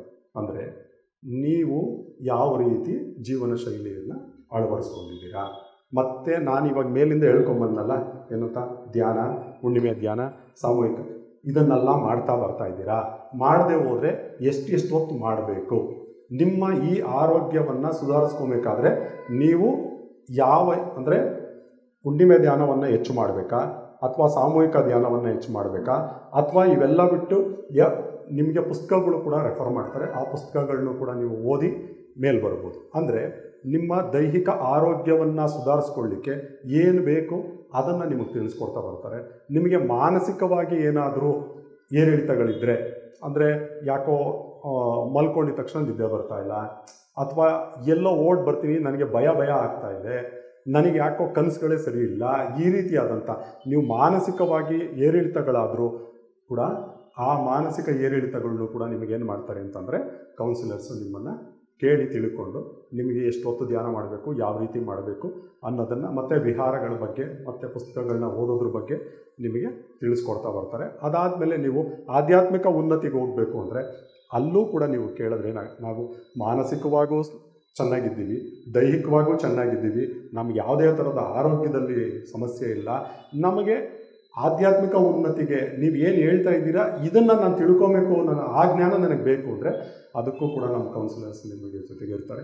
ಅಲ್ಲಿ ಪ್ರತಿನಿತ್ಯ ನಿಮಗೆ ಒಬ್ಬರು ಫೋನ್ ಮಾಡ್ತಾ ಇರ್ತಾರೆ, ನೀವು ಏನೇನು ಆಗ್ತಾ ಇದೆ ಅನ್ನೋದನ್ನು ವಾಟ್ಸಪ್ಪಲ್ಲಿ ಒಂದು ಗ್ರೂಪ್ ಮಾಡ್ಕೊಂಡಿರ್ತಾರೆ, ನಿಮ್ಮ ಜೊತೆಗೆ ಚರ್ಚೆ ಮಾಡ್ತಾ ಇರ್ತಾರೆ. ನಿಮಗೆ ಅಂತಲೇ ಒಬ್ರಿಗೂ ಅಸಿಸ್ಟೆಂಟ್ ಕೌನ್ಸಿಲರ್ಸ್ನ ಕೊಟ್ಟಿರ್ತಾರೆ, ಅವ್ರ ಜೊತೆ ನೀವು ಚರ್ಚೆ ಮಾಡ್ತಾ ಇರ್ಬೋದು. ಅದಲ್ಲದೆ ವಾರಕ್ಕೆ ಅಥವಾ 15 ದಿನಕ್ಕೆ ಒಂದ್ಸಲ ನಿಮ್ಮನ್ನು ನಮ್ಮ ಏನು ಟೀಚರ್ಸ್ ಇದ್ದಾರೆ, ಕೌನ್ಸಿಲರ್ಸ್ ಇದ್ದಾರೆ, ಅವರು ಕಂಪ್ಲೀಟಾಗಿ ನಿಮ್ಮನ್ನು ಏನೇನು ಆಗ್ತಾ ಇದೆ, ನೀವೇನೇನು ಉನ್ನತಿಗೆ ಬಂದ್ರಿ ಅನ್ನೋದನ್ನು ಅವರು ಚರ್ಚೆ ಮಾಡಿ ನಿಮ್ಮ ಹತ್ರ ತಿಳ್ಕೊತಾರೆ. ಅವರು ಸೋಲ್ ಸ್ಕ್ಯಾನಿಂಗ್ ಅಂತಲೇ ಮಾಡ್ತಾರೆ. ಅಂತಂದರೆ ನೀವು ನೋಡಬೇಕಾದ್ರೆ ನಿಮ್ಮ ನೋಟಗಳು ಹೇಗಿದೆ, ನಿಮಗೆ ದಿನನಿತ್ಯ ನಡಿಬೇಕಾದ್ರೆ ಯಾವ ಏರಿಳಿತಗಳಾಗುತ್ತೆ, ನಿಮ್ಮ ಕನಸುಗಳು ಯಾವ ರೀತಿ ಬೀಳ್ತಾ ಇದೆ, ಧ್ಯಾನಕ್ಕೆ ಕೂತ್ಕೊಂಡಾಗ ನಿಮಗಾಗುವಂಥ ವ್ಯತ್ಯಾಸಗಳೇನಿದೆ, ಇವೆಲ್ಲವನ್ನು ಅವ್ರೇನು ಮಾಡ್ತಾರೆ ಅಂದರೆ ಒಂದು ಲಿಸ್ಟ್ ಮಾಡಿಕೊಂಡು ನಿಮಗೇನಾಗ್ತಾ ಇದೆ ಅನ್ನೋದ್ರ ಬಗ್ಗೆ ಅವ್ರಿಗೆ ಸಾಕಷ್ಟು ಅನುಭವ ಇರೋದ್ರಿಂದ, ಯಾಕಂದರೆ ನಿಮ್ಮದೇ ರೀತಿಯಾದಂಥ ಎಷ್ಟು ಜನ ಇದ್ದೀರೋ ಅಷ್ಟು ಜನಗಳನ್ನು ಅವರು ಮೀಟ್ ಮಾಡಿದ್ದಾರೆ, ಎಲ್ಲ ಥರದ್ದನ್ನು ಕೂಡ ಇನ್ನೇನಾದರೂ ವಿಶೇಷವಾಗಿ ಬಂತು ಅಂತ ಅಂದರೆ ಅವ್ರದ್ದೇ ಕೌನ್ಸಿಲಿಂಗ್ ಗ್ರೂಪ್ ಇದೆ, ಆ ಗ್ರೂಪಿಂದ ನಿಮಗೆ ಏನು ಬೇಕೋ ಆ ಮೆಸೇಜಸ್ನ ಕಳಿಸ್ಕೊಡ್ತಾರೆ.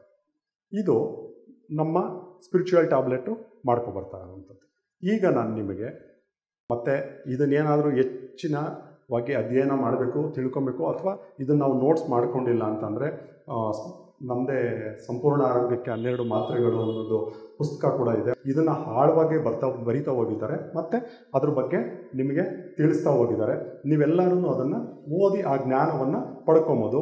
ಅದರೊಳಗೆ ಏನಾದರೂ ಅನುಮಾನ ಇದ್ದರೆ ನಮ್ಮದು ಶುಕ್ರವಾರ ಆ ಕ್ಲಾಸಸ್ ಇರುತ್ತೆ, ಅದು ನಿಮಗೆ ಲಿಂಕ್ ಮತ್ತು ಇದನ್ನು ಹೇಳ್ತಾರೆ. ಮತ್ತು ಈ ಸ್ಪಿರಿಚುವಲ್ ಟ್ಯಾಬ್ಲೆಟ್ಗೆ ಯಾರಾದ್ರು ಸೇರ್ಕೋಬೇಕು ಅನ್ನೋರಿದ್ದರೆ ಅವ್ರಿಗೂ ಕೂಡ ನಿಮಗೆ ಕ್ಲಾಸಸ್ ಇರುತ್ತೆ. ಅದ್ರ ಬಗ್ಗೆನೂ ನಮ್ಮ ಹೇಮಲತಾ ಮೇಡಮ್ ಬರ್ತಾರೆ, ಅವ್ರು ನಿಮಗೆ ತಿಳಿಸ್ತಾರೆ.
PMC ಕನ್ನಡ ಚಾನೆಲ್ ಅನ್ನು ಲೈಕ್ ಮಾಡಿ, ಶೇರ್ ಮಾಡಿ, ಸಬ್ಸ್ಕ್ರೈಬ್ ಮಾಡಿ ಮತ್ತು ಮಾಡಿಸಿ. ಎಲ್ಲರಿಗೂ ಧನ್ಯವಾದಗಳು.